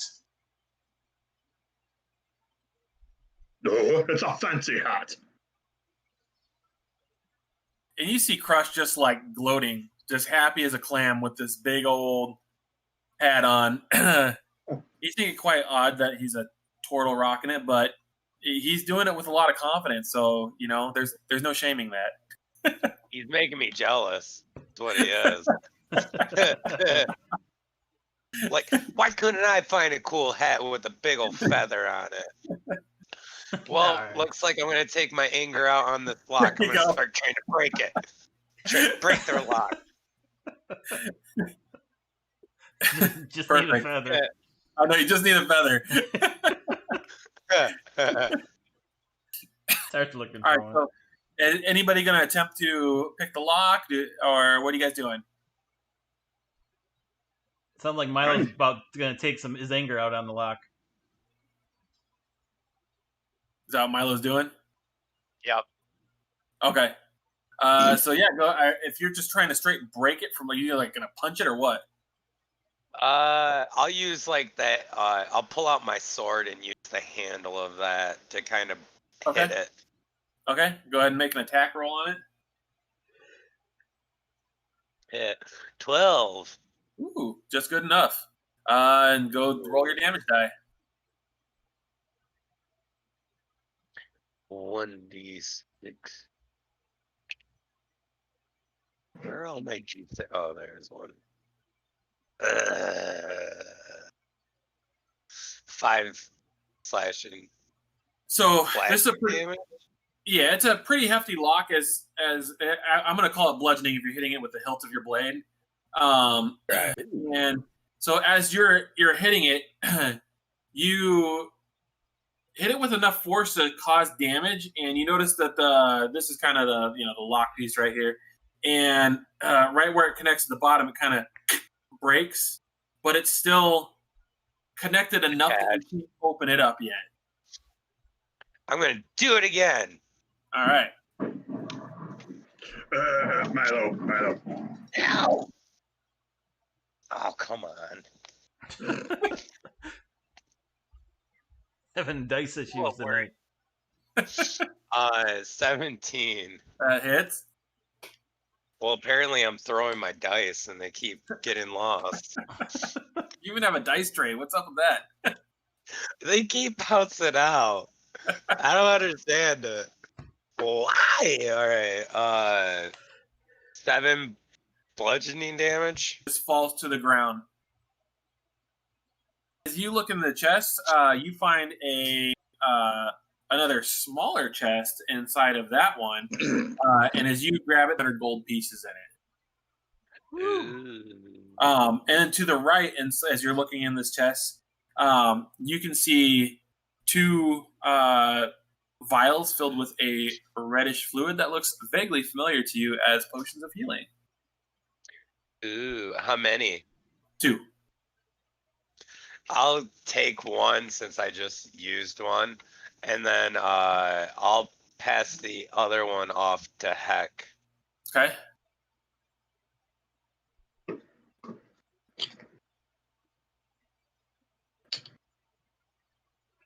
Thank you, Milo. It was very generous of you. No problem, matey. I'll take a look at the sword the skeleton was holding. Okay. I gotta go blow my nose real quick. No problem. Crush, as you are looking at this, looking at the sword, and you kind of break this skeletal hand off of the sword. As you broke it off the hand, you're taking a look at the blade, and as you're looking at it, it's really cool looking sword. It actually, the blade itself looks like it's a long, almost like a fish, in essence of how it looks. Very sharp on both sides. Kind of where the little fins would be on the fish are actually sharp little spike notches that are kind of on the blade, almost like a sawtooth type of deal. And as you're looking at the handle of the blade, you are noticing that there's a lot of like pearls that are inlaid around the top of the handle there, and the notch that the skeleton was kind of holding onto is actually modeled, looks like an octopus, and the part where you hold is its little, all the arms kind of like twining together to make the spot where you would grip. Very cool looking blade, something that you think may have been very prized by this person, thus dying with it in his grasp. Alex.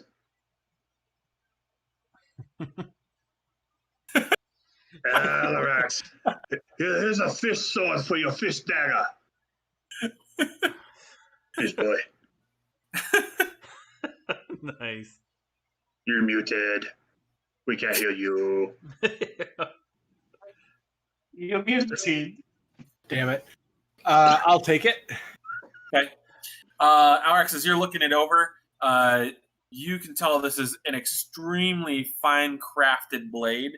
That if you spent enough time with it, you might be able to wield this blade more proficiently than anything you've ever handled before. By the way, you like my hat, LRX? Yes, very fitting. Yes, that fedora is very much what, or that hat is very much what Crush is wearing. Nice. The Jarlaxle hat is exactly what it should be. You're muted. It looked like it sounded like Jarlaxle's hat, so that's why I had to reassure. Yep. Make sure. Yep. Sorry. A very familiar and inspiring piece of D&D Arcana. Yep. Right. I was so looking forward to playing him too, even though technically I already had a moment with you guys with him already. Nice. It's fun. All right. So, what are you guys doing now? Hey, he had a wineskin. What? He had a wineskin. The what? Didn't he have a water bottle or wineskin? Yeah, he did. Yep. Maybe we should move on. Try to get down. Ahead with your familiar. Yes, I will send Sabine forward into the next area. I'll hold my arm out so Alexis can hold on to it and as we walk. Okay. Let's see here. So you're sending Savine to this bottom one, right?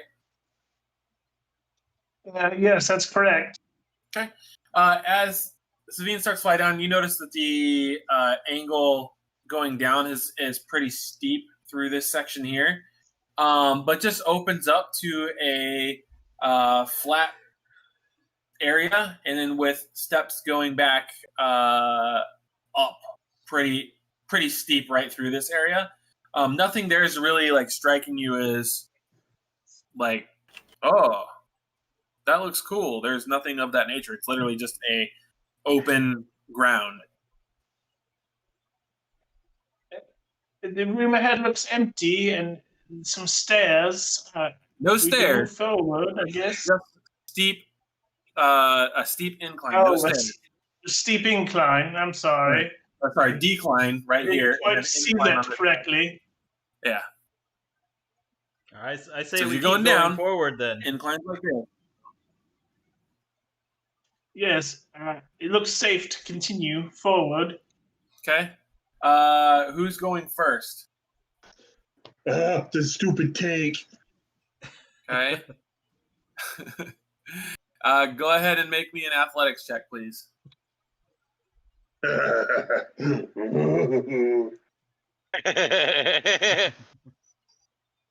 Sorry. Oh,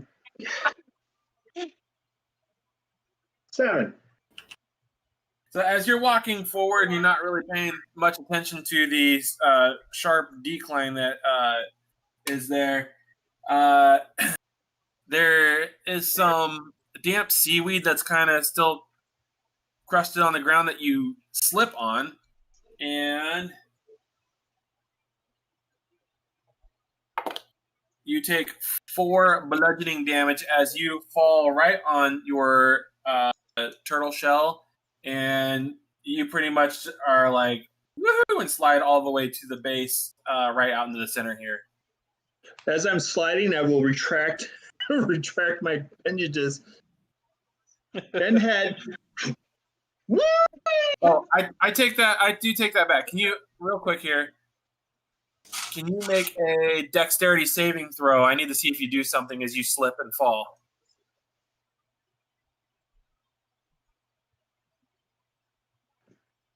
My dice hate me tonight. 6. Yeah, you still took the 4 bludgeoning then.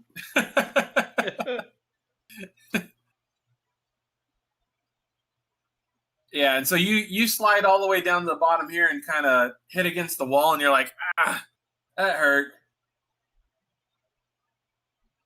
And everybody else like saw this happen, and you're going, ugh, that ground looks pretty darn slippery. Whee! So what's the rest of the group doing?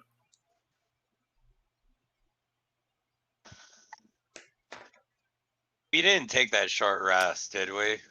No, you guys decided just to keep moving. Okay. All right. Did I see them sliding and stuff like that? You saw Crush kind of like walk forward, and then all of a sudden he was like slip on his back, and you see him kind of like trying to grab at the stalagmites that make up the walls. He was just kept slipping and slid all the way to the back down at the bottom, kind of smacked right against it, and you see him there like laying on his back, kind of like grabbing his head in a little bit of agony as he bonked himself pretty good at the base. I'm going to yell ahead of the tunnel and say, hey, Crush, catch me. And then I'm going to take a running start, and I'm going to slide down it for fun flavor because it's slippery. It looks fun. Okay. Athletics check from both you and Crush to see if you guys connect with each other. Dirty 20. Well, it's just straight roll. 16. Okay. Yeah, you go like it's a damn slip and slide, and you're like, and Crush quickly looks behind us like, uh-oh. And as you come sliding down, he just like grabs you just perfectly. You guys connect, got your hands, and stops you from smacking into the wall at the back. But you're down, you're able to get up, and you're like, ooh, that was fun. Can I do it again? Man. And Alrax, Court, and Alexis, you guys are watching this. You're like, what the hell just happened? What is that fool doing? I am going to very carefully make my way down to the bottom. Okay. Go ahead and make an athletic check for with me. advantage. An athletic check with what? Advantage. Okay.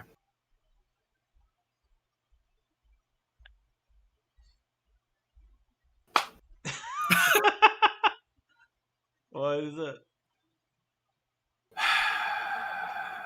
My best was a 7. Now make a dexterity saving throw. We'll catch him. Well, I'm gonna step to the side because I don't think I'm gonna be able to catch people. Oh my god, no, that's terrible! You had advantage and couldn't even make the saving throw. Oh my goodness! That's gonna be 6 bludgeoning damages. You're kind of like laughing at what you just saw, and again start going down. Like, oh, I'm gonna fall down. You're trying to grab on as you're sliding down too, and again right into the back of the wall. And you're also now sitting there, kind of like a little bruised and battered, feeling the pain of not being able to be sure-footed there. Ow!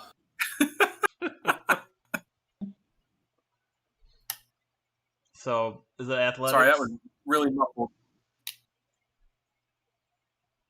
Yeah, athletics check with advantage since you've been able to see your companions.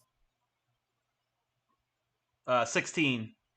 Yep, and you are more sure-footed than your water Genasi friend there, and you're able to kind of hold the wall as you're making your way down, and you get right to the bottom, no problem. And you're like, I don't know what the big deal was. Yeah. Me. Alexis? Carefully make it down. Translation: he's going to carefully work his way down. Okay. Athletics with advantage.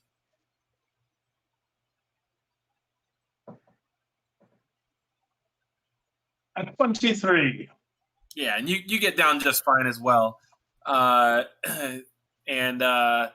you guys are all at the base now. You're feeling good. Chorus got down just fine, but again, there were just a couple.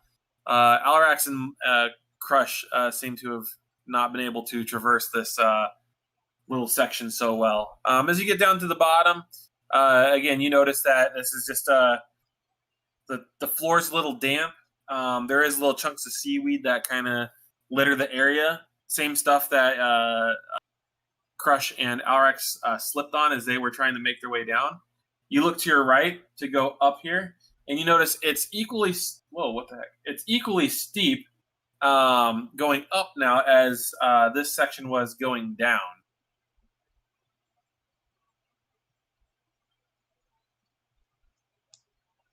All right. So there's nothing in this area? No, where you are at, there really isn't anything right in this little spot here. Not right here. Do you guys want to take a short rest here, or do you want to continue on? I'd like a short rest.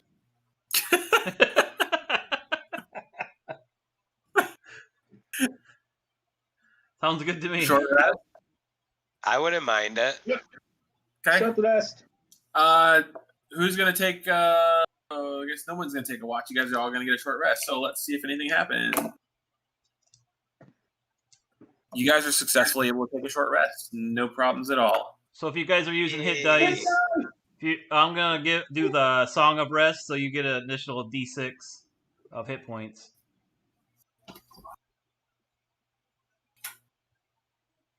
Too bad I can't get my rages back. Yeah, unfortunately no. I thought we were done last week.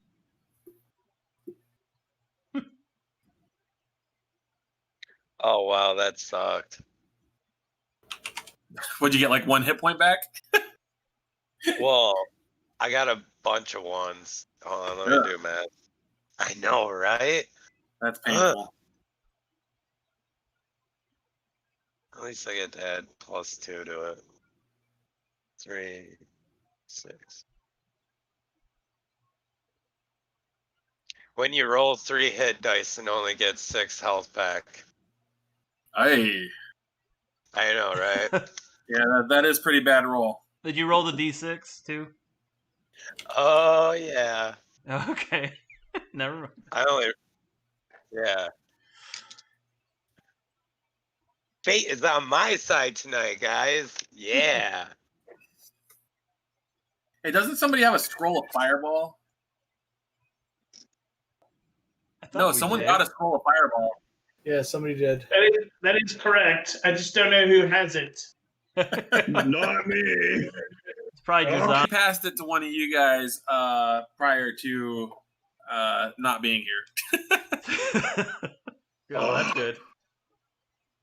I feel better. All right. Go ahead and make some perception checks, everybody. 17. 6. Oh.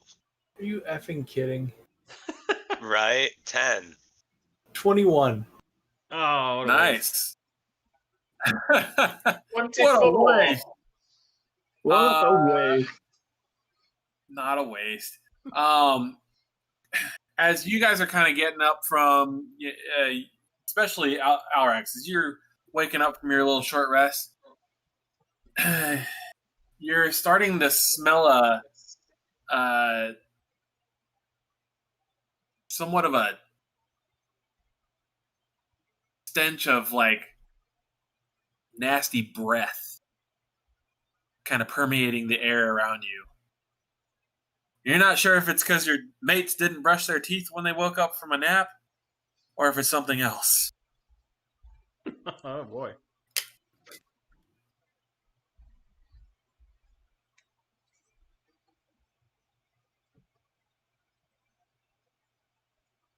All right, then.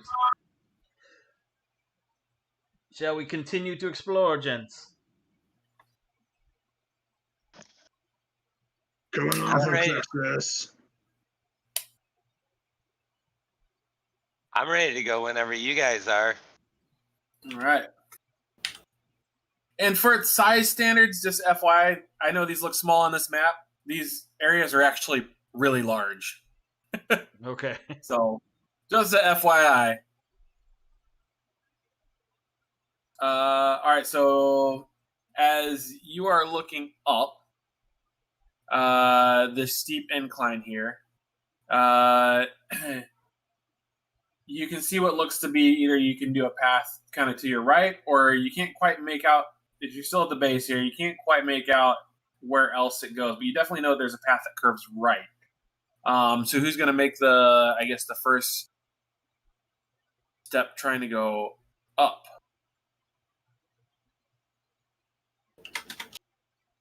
Turtle. Turtle? Yep. Okie dokie. So let's see here. Make your way to the top, learning from your mistakes in the previous decline. And as you get to the top here, you can see there's 4 ways you can go. You can either go to the right. There's another path that looks like it leads to the right. And there's another path that looks like it leads kind of to the north-ish, and then one directly to your left. Which way would you like to go? Do you want I'm me to gonna- send Sabine again? Yeah, I was gonna wait at the top there with Herclexus if you want to send the cat out. Okay. What way is Savine going? Which way do you want to look at first, chaps? Right. Yeah, the first one we come up to, I think. Okay. I will send Sabine to the right. All right. What senses does Savine have other than sight? Can you relay Other than smell or taste or is it just sight? Yes. No, she's got some good ones. She has keen smell, poison sense, and can detect invisibility. Interesting. Wow. All right. Let's see here.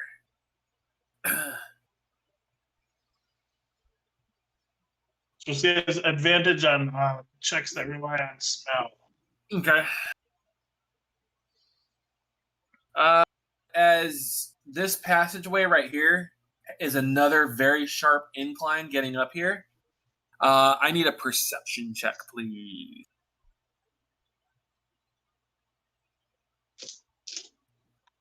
Sabine, correct?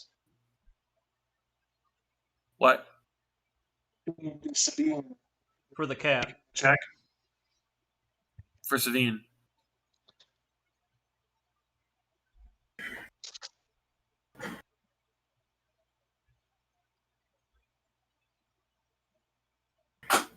Kitty cat.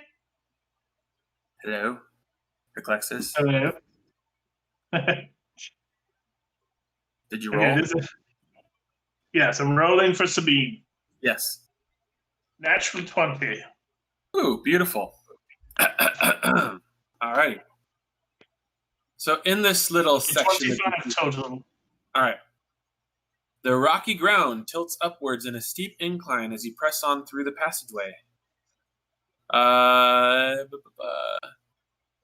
Clambering up to the mouth of the passage, Savine smells the damp decay of rot drift out from the darkness. As Savine adjusts his or her eyes, I don't know what it is, its eyes, from the dim gloom, Savine can make out the remnants of a hastily constructed campfire surrounded by dark, unmoving corpses.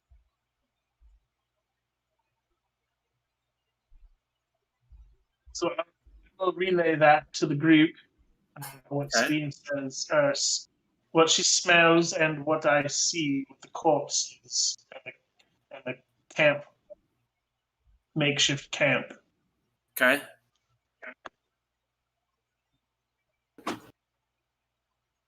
Check it out. Yeah, I guess. Or do we want to send Sabine up, check the other pass real quick? Do we really want to go in there with dead things, with everything that's been happening? That's true. Yeah, skip it. Yeah. Bring Sabine back. We will check out another passage.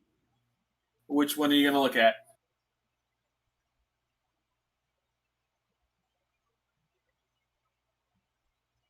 I guess the next small one where your cursor pointer is. All right, the small one. I guess that's. Oh, let's see here. The entrance to this small cavern is tight and extremely difficult to squeeze through, as if carved by a smaller creature. In the darkness beyond it, you hear the gentle splash of water hitting a pool, and the smell of a faint aroma of wet fungi.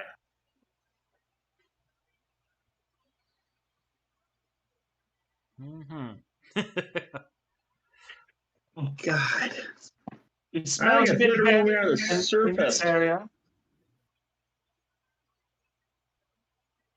All right. Do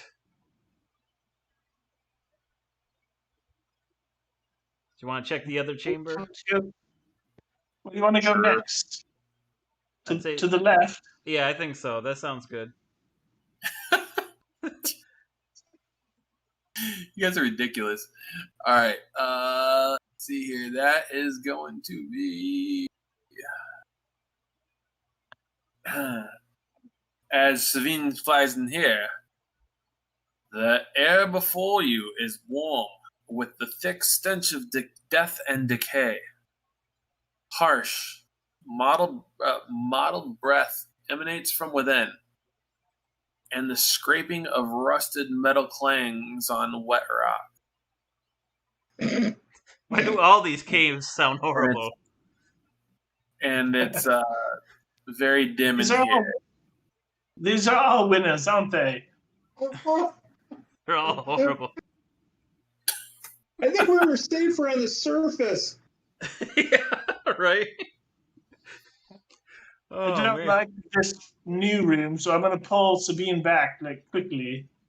Okay. But I informed them what sort of things were in there. Oh, and that room that you were just in, Savine noticed three corpses covered in barnacles, seaweed, and rotted sea life, laying next to what looks to be a chest covered in webbing. And the chest itself looks like it's gilded in gold. Oh. There's a very giant hook in it. Chest in that room. Big giant hook with a big cable. Well, one at a What time. was that? Which Go one? ahead. Go ahead, Horcruxes. There's a really beautiful chest. Do you want to check it out? Not if there's a big giant hook in it with a fishing line hooked to it. Right. Did you see any exits in any of those rooms? No, I did not. I guess what's our goal here? Is it to find more treasure or try to get the hell out of here? Yes. I am fine with I agree with kicking out this Alarak. year. I think we should leave. Swiftly. Perception checks from everybody. And here we go. Ooh. 10. 4. Team. 6. 10 or higher, you heard a loud boom from the direction of which you came, and what you can then almost like feel like a rumble in the ground. And that's it. Did you guys feel that? Feel what? Sorry. Yeah, it was like a big I old don't know. bang. That can't be good, whatever it was. I guess. Shall we make haste? Yes, let's make haste. Make haste away. Aye, matey. Run away! Well, there's only one other area that we haven't, entrance we haven't checked.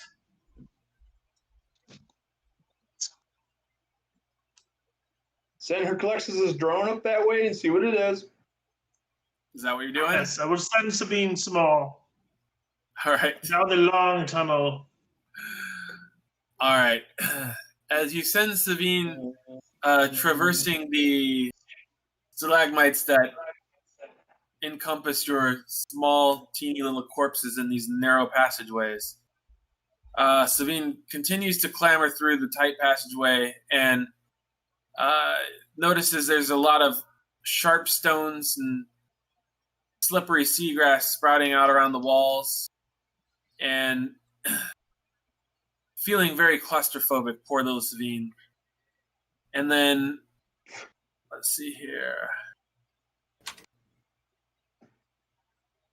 Yeah, Savine notices, let's see here, in this area, it looks to be, again, more open ground, is essentially what Savine is seeing as flying. Savine flies, right? Bat or something? That is correct. She can fly, and she's So considered. she's flying. climbing. She flies into this open room after squeezing through what felt was like this was a very narrow passageway, and notice that there is another passageway going further north, but where it leads, she does not know. Well, it seems the next tunnel is very tight. It's a tight fit. I'll go first. Well, where are you going?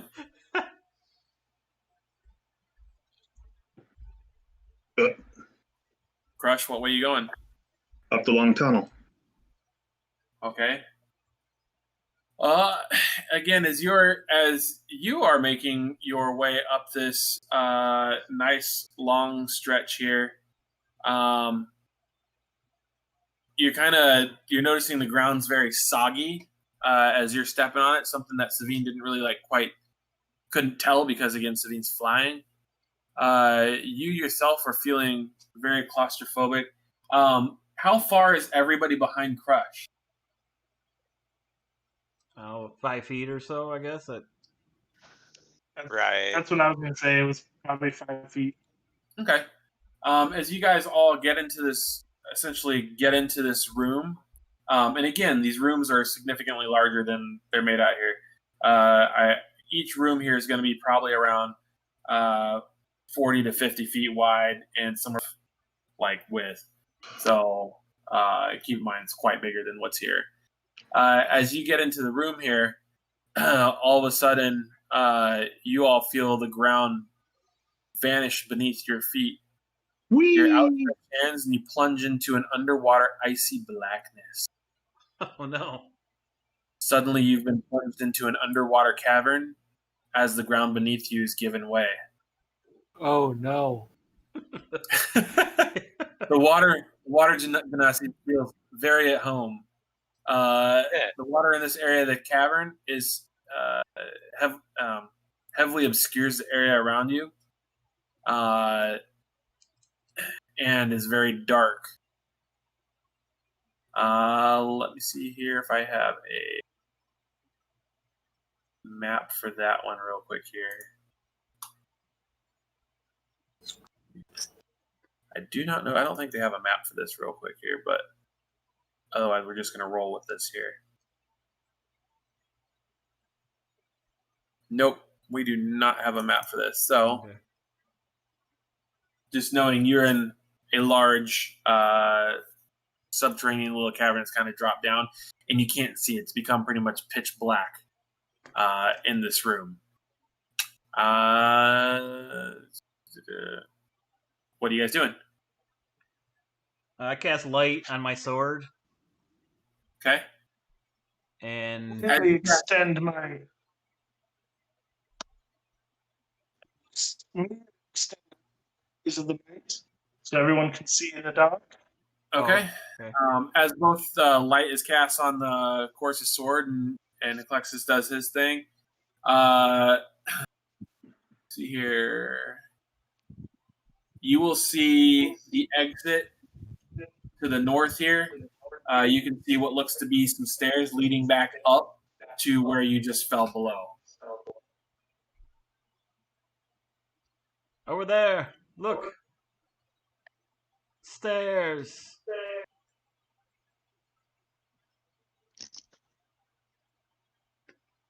So you guys going to make your way up that way?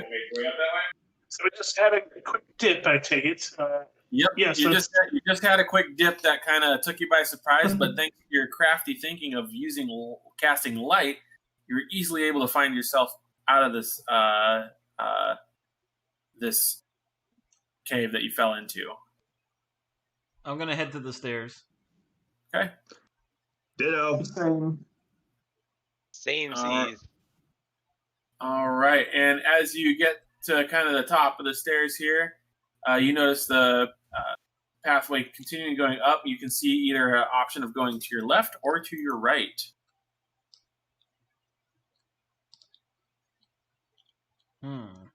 But it's very dim lit in this area right now. The only light you are able to use is what is being emanated from your sword and any spell that Eclexus has cast or done.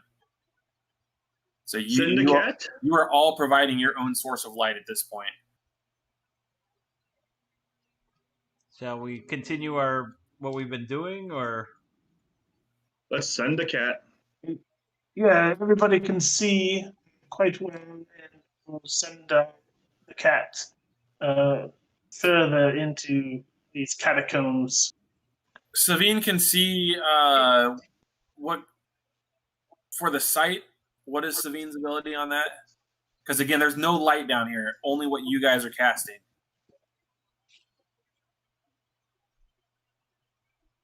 She has dark vision. She has what? Dark vision. She has dark vision. Is that what you're asking? Yeah. Let's see here.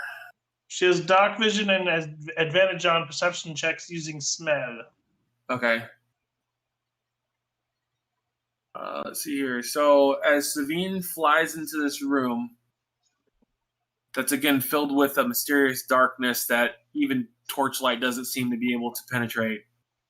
Savine can hear the cracking of bones and the splintering of wood that can be heard from within, as well as the sound of small metal pieces being dragged across a stone floor. A small clang raises Savine's awareness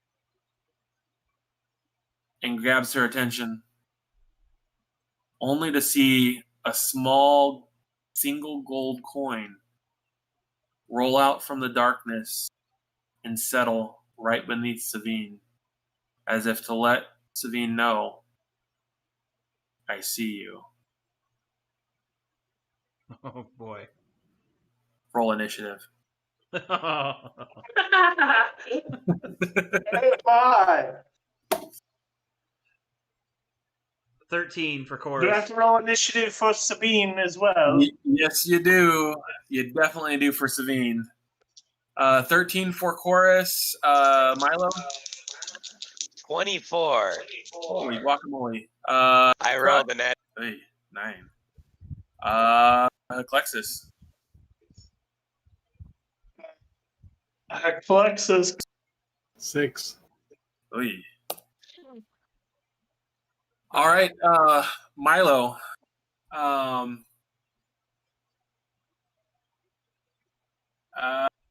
What are you doing? I guess what would be? I'll actually leave this. We'll start off with Heclexis, seeing what Savine has just seen. What are you doing? And then we're gonna go to Milo.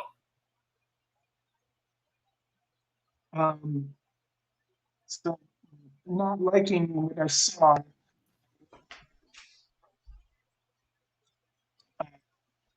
Command Sabine to take evasive maneuvers and either fly up as high as she can to get away or come back to me. Okay. So if the ceilings are high enough, she would go her full movement of 40 feet. Okay. Yeah,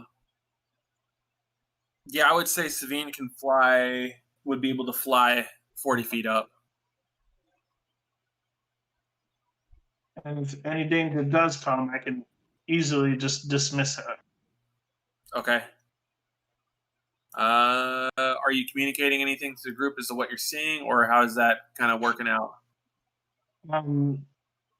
As soon as I communicate with Sabine, yeah, I would say some sort of strange coin was rolled out from the darkness, as if to lure my cat. Nothing creepy about that. Nope. I think it's fine. All right.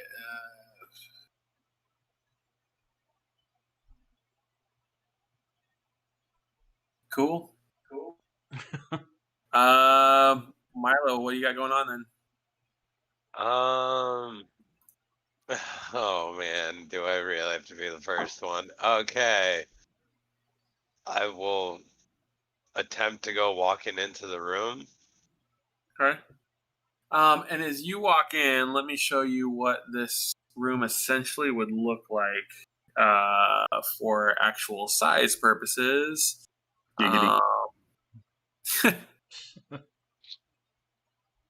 Giggity's right. All right, it's going to be this here. Let me do this real quick here. I gotta rotate. All right, there we go. So this is the entrance to the cave. It's extreme. Well, do you have anything? I thought Hex said he casted something on all of us so we could all see. You have to stay within 30 feet of me. If you're at the very entrance of the cave, I would say you'd be able to be within 30 feet. What does that spell specifically do? Does it just give dark vision? Correct. It extends dark vision to everyone. And it also has an unlimited range.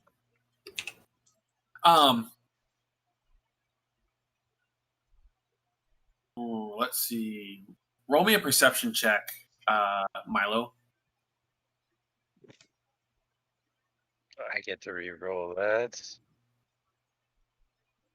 16. Okay. As you step into this room, you can see the one gold coin on the ground that catches your attention because it's so pristine and like polished, where it's just the slightest bit of light reflects off it and causes it to shine really bright. And as you step in, you get this almost like this magical thickness to the air that also smells very sulfuric in scent. Oh. It's a trap. I'm just gonna hold my action for if anything comes at me, I'll punch it. Okay.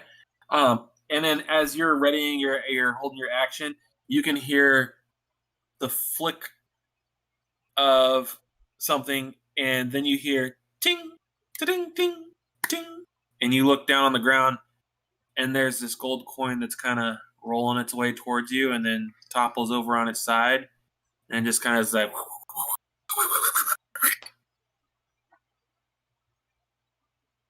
And it's You're starting to give me the creeps, whoever's in there. Dance, I'm Milo! gonna have my turn. Dance! And again, this coin is essentially was flicked right to your feet.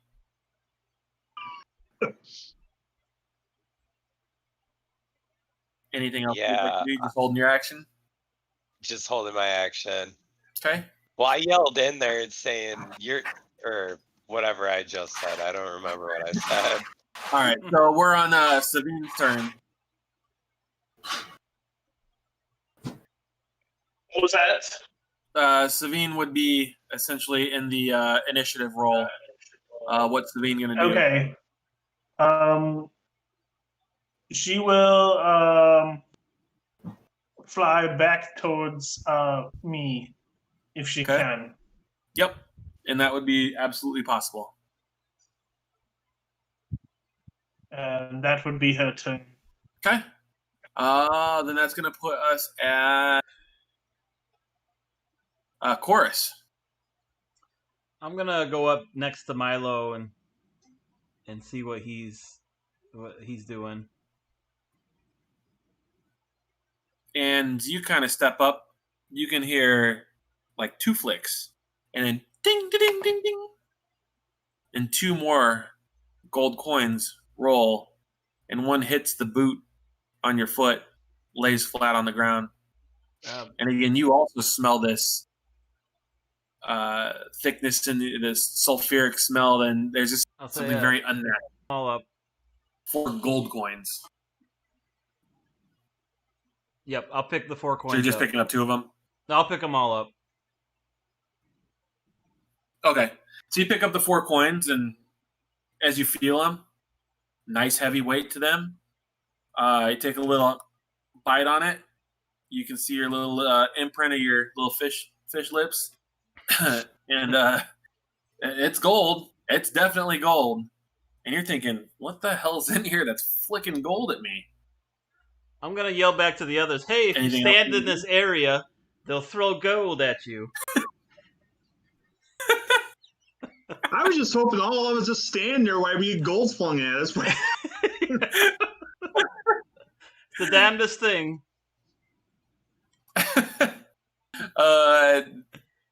Alexis, that'll be your spot, of course. Doesn't do anything else. Nope, that's it. Am I up? Yep, your go, Alexis. Okay. Where's the gold coins coming from? Can I see where they're coming from? You can't. There's just a darkness from the very back. I mean, it is like pitch black. And as you're sitting there, even if you have, you have some kind of light cast, right? I think Chorus has it on his sword. Yep. But you're seeing, as you're staring out into the darkness, and you step forward, all of a sudden you hear, and you can see this shiny thing flying through the air, ding, ding, ding, ding, ding, ding, ding, ding, and lands right next to your foot. A shiny gold coin.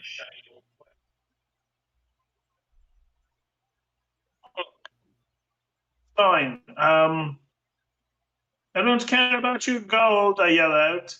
And I start walking further in towards wherever it came from. Okay. Let's see here. As you walk in, let's see here. You look as you walk. I guess how many feet are you walking in would be my first question. I'll go my full movement of 30. How many? I can't hear you. Yep, you did cut out. 30. 30. Okay, there we go. So as you go 30 feet in and you look back and you can see Chorus kind of standing there with his sword lit. And from your perspective now, looking at him, you can see the floor is littered with these gold coins. And as you kind of step back, you hear a and you look down, and as you kind of look closer at the ground, you notice you're standing on a bunch of broken bones. Ooh.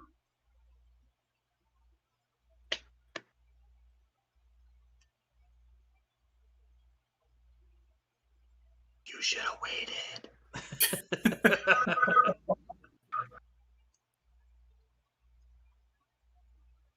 So I see some bones. You see bones and tons of gold coins as you're looking back at Milo and crew standing at the front of the cave entrance. And again, you, being the magical healer that you are getting this heavy arcana essence in the air. If you want to make a wisdom check, or arcana check, I should say, you might be able to tell what's going on. He's getting all the shinies. 7. Did you say 7? 7, that's correct. Yeah, you just think it's totally normal right now. What's going on here? Except for there's a lot of gold that's just littering this floor and bones. Tell everybody. Some coins and bones up here.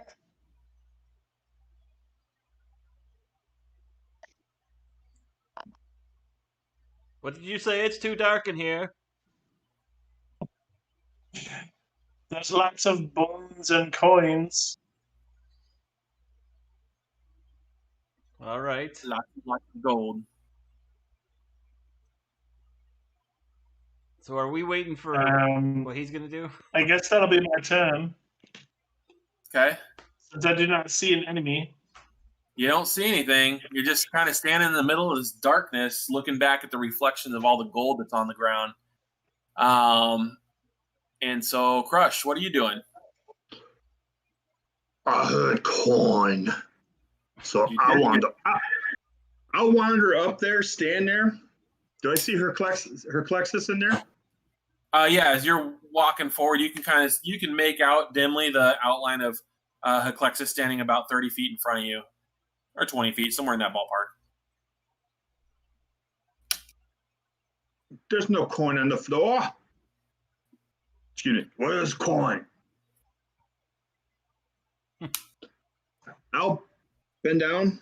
Ooh, coin. Ooh, a coin. Ooh, a coin. Until I'm standing next to Herclexus. Ooh, okay. A coin. I got 3 coins. Oh. Because again, these coins are littered across the floor. As you're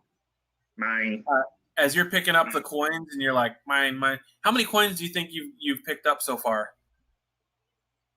And they're littered all over. So I mean, there's at least 100 gold coins littered across this floor. Oh, enough to put in my palm. Oh, how many would be? 5. Okay. Cool. So you picked up 5, and I know Chorus has a few. You guys are like, dude, this is sweet. Like, there's tons of gold coin in here, and you're able to get all the way up to Herclexus, and I would imagine you're almost like flashing, like, look what I got. Well, when I got next to Herclexus, I can't see any further in, right? Or does he? Or am I benefiting from the dark vision? It's because your source of light is opposite of this cavern. It's going to be extremely difficult, based upon the magic that's in the air, for you to see all the way to the back of the cavern. But again, as you're looking down at the bottom, as you're looking down on the ground, you see all these gold coins around by your feet too. Right. The 5 I have in my hand, I'll do this with them, and then I'm gonna forcefully throw them towards the back where I can't see. And you can just hear the coins banging around the ground, and nothing happens. And then all of a sudden, one thing hits you like right in the chest, a gold coin, and then flops back on the ground. This is an old-fashioned coin fight. Jesus. And again, hits you right in the chest again. Coin flops on the ground. Oh no. Alrax, what are you doing?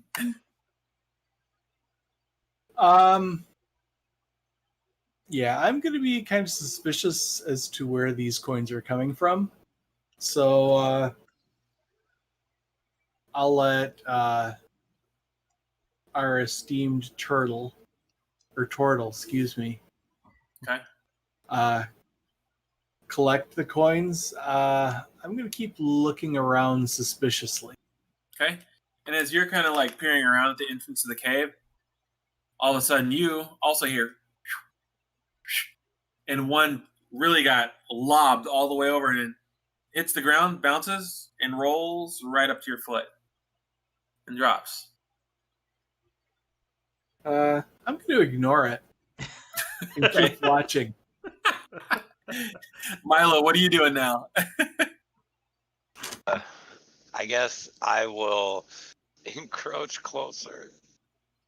And as you're walking in, you are also starting to notice all these different, all these gold coins on the ground, and then various pieces of bone that seem to have been shattered and broke on the ground as well. So I would, Clexus and Crush are about dead center of this map. So about how close do you want to get? Are you getting all the way up with them, or what are you doing? I'll move 35 feet closer to the furthest point that we can't see. So you step about 5 feet essentially in front of Crush and Clexus, and all of a sudden, and it's like 4 coins. The 4, like, because Crush threw 5, 4 of them come flying back and almost like pelt you, and then drop to the ground. And you see there's now, like I said, a pile of gold coins right in front of you.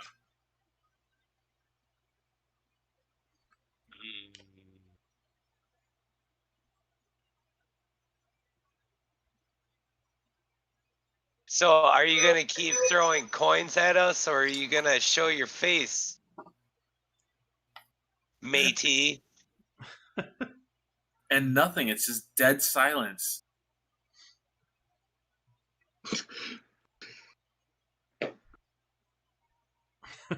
Wow. Wow, pretty dead crowd in here. I think we should move on.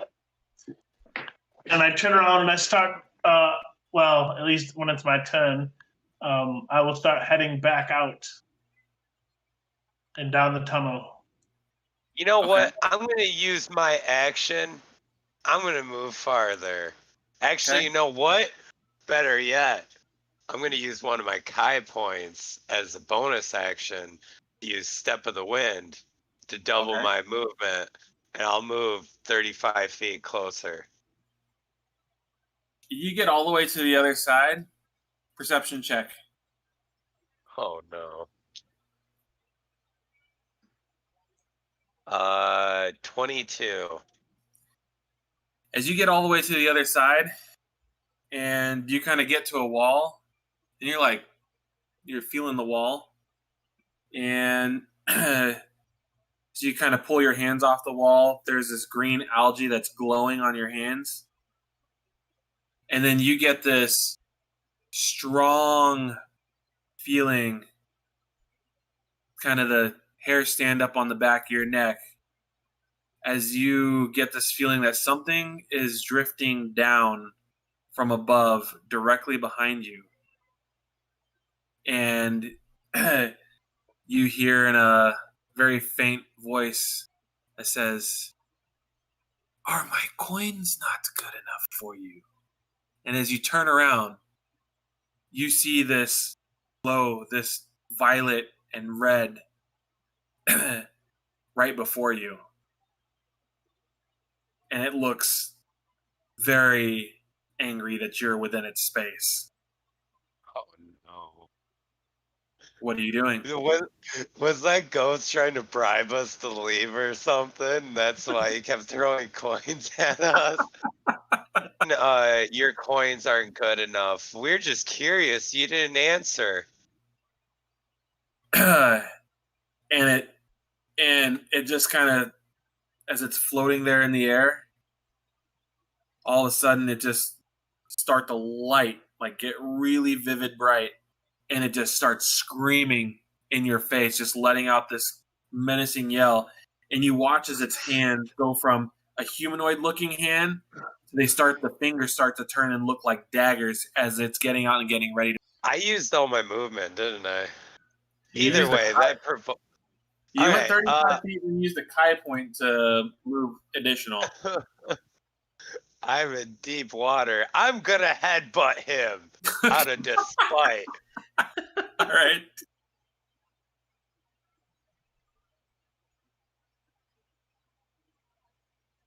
Starting off strong. 22 to hit. That definitely hits.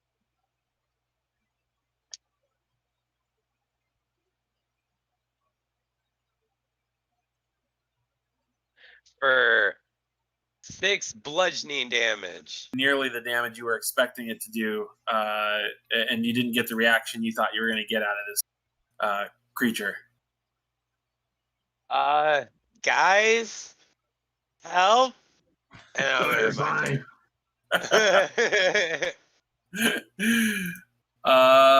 Cool. Then we're going to go to Savine is up in the initiative rotation.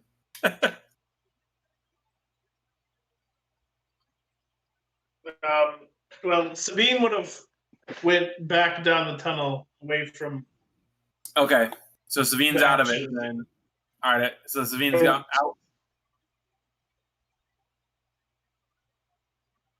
Then it's going to be the aberration's turn. Let's see here. It's going to. What does it want to do? Oh, what does it want to do, Dan?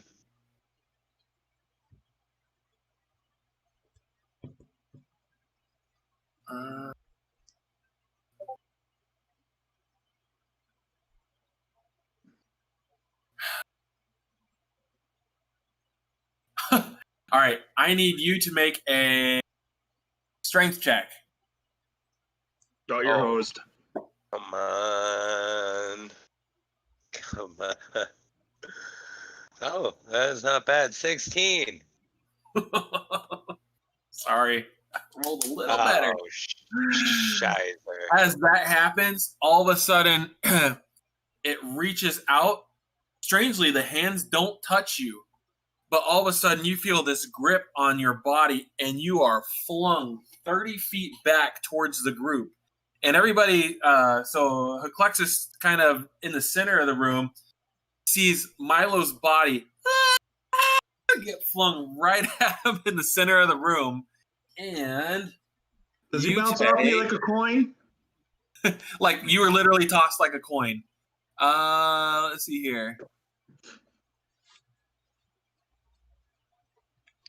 Dang, I don't have slow fall yet either. That's sad. So then you take 13 bludgeoning damage. Ooh.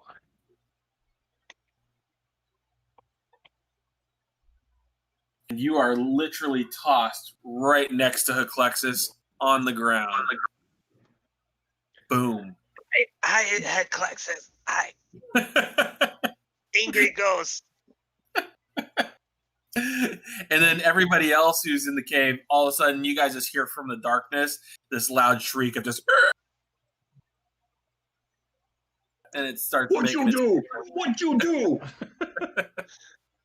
And so, Heclexus, you would notice this essentially poltergeist-looking thing making its way right towards you guys from where our poor boy Milo was just chucked from. That's going to put us at Chorus. I'm gonna say, screw this cave, and back up. Happy with my 4 gold. I'm like, this is good. Thank you. So you're running? Yes. Oh my god, that's hilarious. Okay, and then let's see here. So then that's going to put us to Heclexus. Okay, so where is the creature? Is it near enough? Yeah, the creature is, I'm going to say about right here. I'd be able to reach it. Yeah, you guys would be able to. You'd be able to get to it absolutely easily. It's about 10 feet from you. So before I do that, I'm going to pop the potion that was given to me, and I'm going to shove it into Milo's mouth. Say, drink this. Hello. Kinky. Forceful.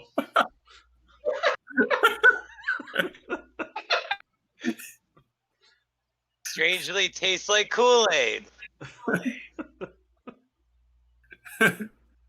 So, I don't. You want to just roll that, Milo? Yeah, I'll roll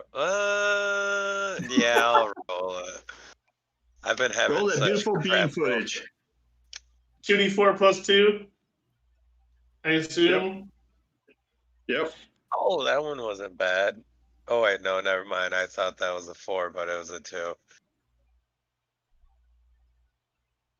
5 points back.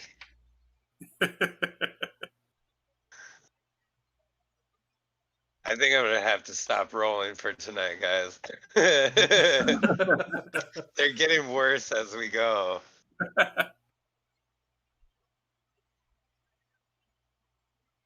Anything else you and Heclexus? I will.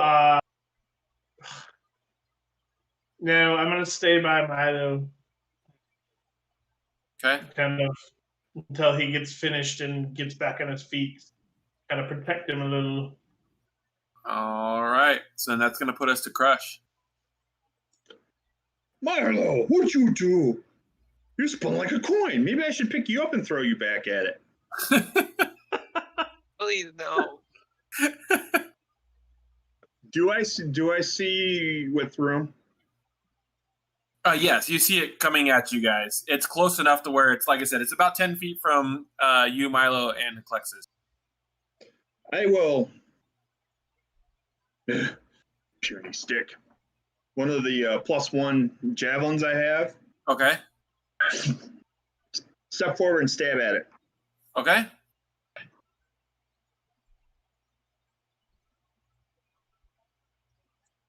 Um.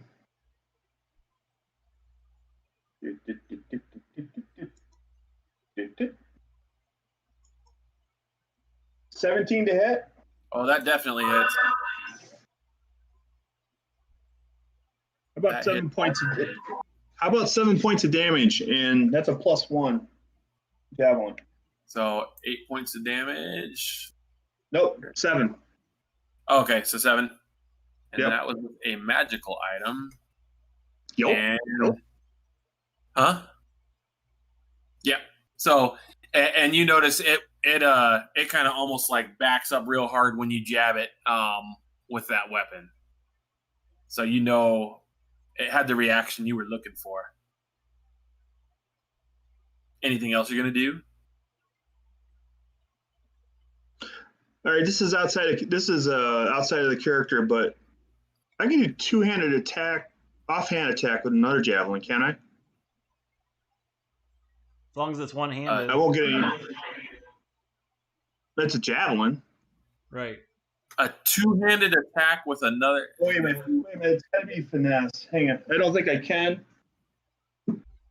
I will stand my ground.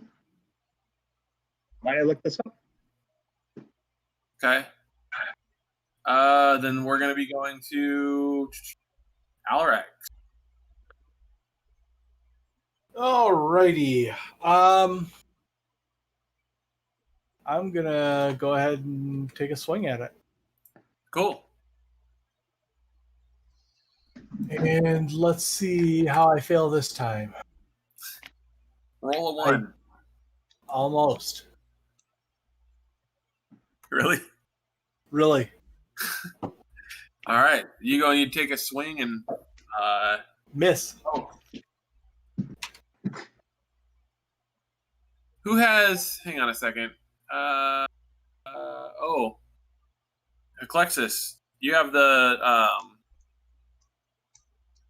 rose, don't you? Sapphire rose. Yes, that is correct. What does the sanctuary thing do again for you then?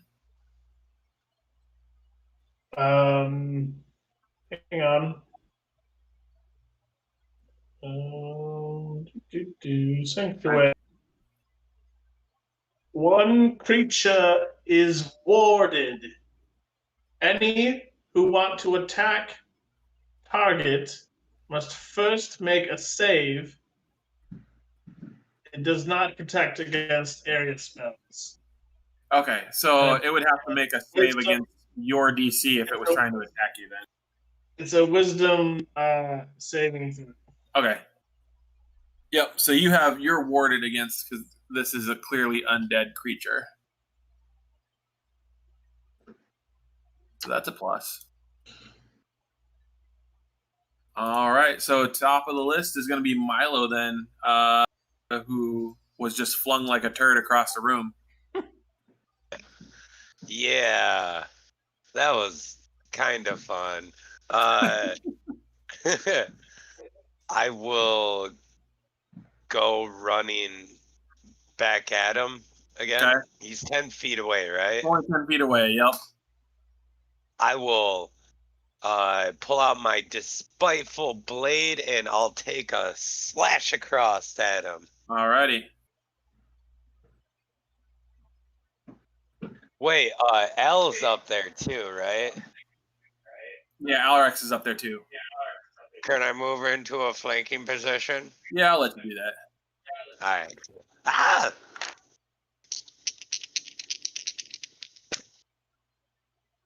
Cool, because I really needed that.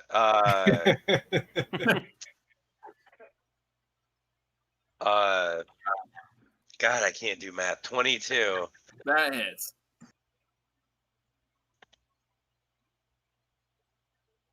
Oh my goodness, these ones tonight. 6 slashing damage. Alright. Magical slashing damage. Yep, magical thrashing. Magically hurts. It's magically delicious. All right, and it's back to. It's Wait, no, I still have a bonus action. Yeah. Okay. Sorry. I'm going to use my flurry of blows. Cause I'm cool. Ooh. Alright, so first strike, I'm going to attempt to kick at its shin. Its floating shin. I got 23 to hit. That hit. Thank goodness for, oh my god, 1. Why? 5 bludgeoning damage. All right. And again, not quite doing the damage you were expecting that to do. And I'm just gonna punch him right in the head level of me. Okay. A 15 to hit. That hits. Okay, thank goodness. Oh, finally. 7 bludgeoning damage. And it's clinging on to life by a thread. And as you do that, it lets out one last giant scream. And as it goes to hit you, you almost see like a ripple in the air. It's trying to hit you with such force. Roll me a D100. Oh no. Oh no. We got you, Milo. I got a 34. What did I get, Dan? A new car.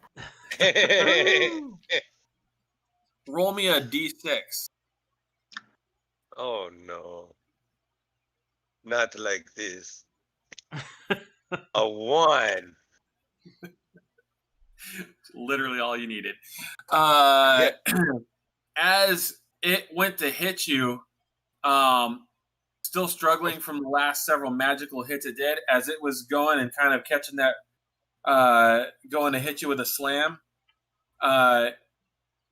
it somehow teeters, something distracts it and winces from the pain as it doesn't realize how bad it's been cut. And as it's going to do this force slam, it almost it can't handle the power and literally obliterates itself. It's dead. I rolled a nat 1. Okay.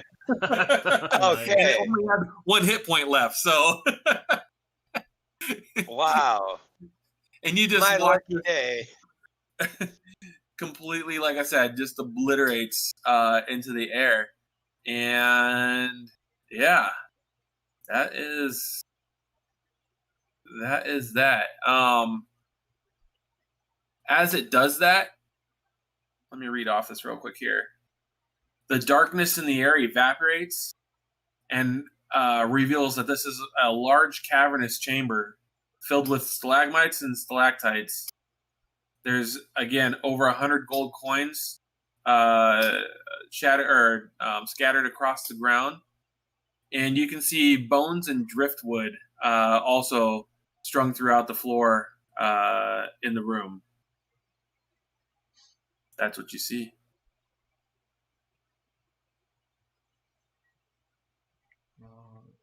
I'll yell out, "Good job, gents! Good job!" Start shuffling all the coins in a pile. Yep, and you would have roughly 100 gold coin all in one pile that you could easily add to the other 300 gold coin that you just found in the other chest if somebody actually took all that coin. Yeah. Yeah, I think we took it. Okay. Yeah. Okay. Take a quick cursory look around the room, see if there's anything else besides the coin. Let's see here. There's nothing left in this room other than that coin. As you look back out, you can see outside the hallway. As you look out, there's a couple other options for you to go. But that's about it. There's nothing else left in this room.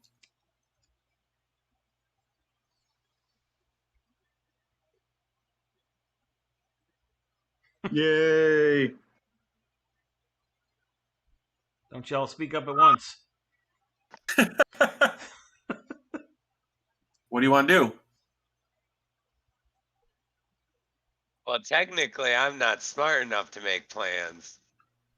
So I'm waiting for the leaders to do it. Alrac, Seclexus, Chorus. I'm 30 feet out of the room. What are you guys doing? Are you gonna stay in there or what? Oh, if you're 30 feet out of the room, can you make a perception check for me? Yeah, And that's last time we see Chorus. probably. Perception. 9. Bye, chorus. As you kind of look over to the north, you can see what looks to be a body kind of laying on the ground. You can't tell though if it's old, fresh, alive, dead. You just see what looks to be something laying up, some kind of body laying on the ground, but about 20, 30 feet up from you. Okay. All right. What's the rest of you guys doing? Collecting coin after collecting. So we head out. Okay. As you guys get out of the room, you also notice looking up to the north, you can see a body laying on the ground. That would be roughly about in this area. Other than that, you also can see that there's multiple paths you can take leading outside of this little area. Course, what you do? There's a body up there. What did you do? It was there before. Liar. Anyone want to go check it out? Yeah, I say we. I'll send Sabine up to check it out. Okay. As Savine flies up towards this body, let me see here. Savine can see what looks to be like it looks elven in terms of what it looks like. This body wearing leather armor, and there's a lot of blood stains on this body or on the armor, but you can't really unless you're there to go and check the actual body out, you're not going to be able to tell. You can't really tell if it's alive or dead. Right.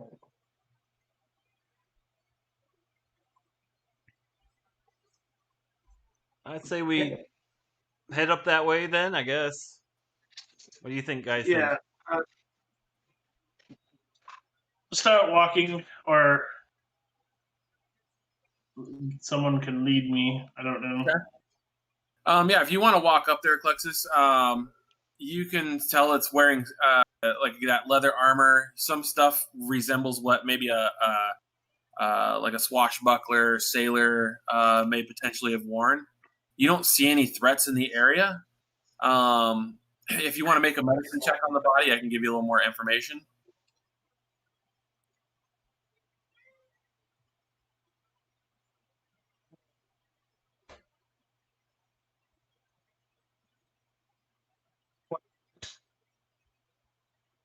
No, look like. What was that? 2, 1. Okay, perfect. So yeah, as you're checking this body, you can see a number of bite wounds that cover the upper torso, and in the elven person's hand, you can see a bloody dagger, and then a short sword laying nearby, along with a day's worth of soggy rations. You can tell the leather has really been chewed on per se, but it's got little studs on it. And you also see a sealed bloodstained letter in the other hand. Does anybody here read Elven or Elvish? Nope. Not I. I think so. I do. You would immediately recognize the writing that seems to be on this letter. And if you wanted to, you could take a look at it. I will gladly take a look at it. Dear Milo. So You see on the seal, it says the words "For Margot" written in Elvish. Margot? It says "For Margot." Don't we know a Margot from the captain's logs? As I yell that out to the group as I'm looking at the letter. No.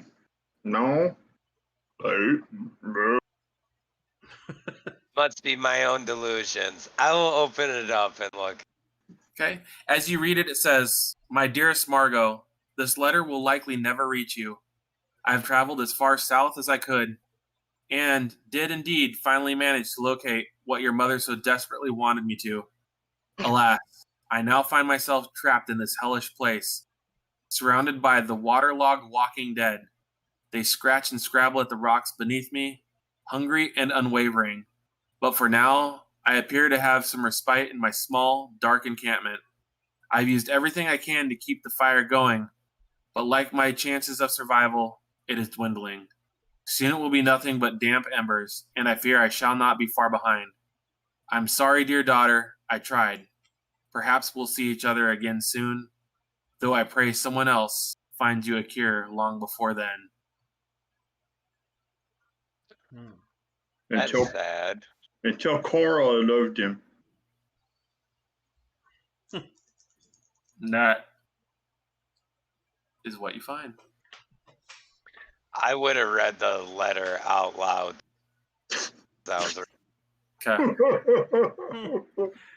And we can stop it right there for the night because we are so close to finishing this, but we're going to need one last session. All right. All right. Woo, Hey, I okay. gotta go. Yeah. All right, so we got one more next week. Thanks for everybody who dropped by. Thanks, Dan.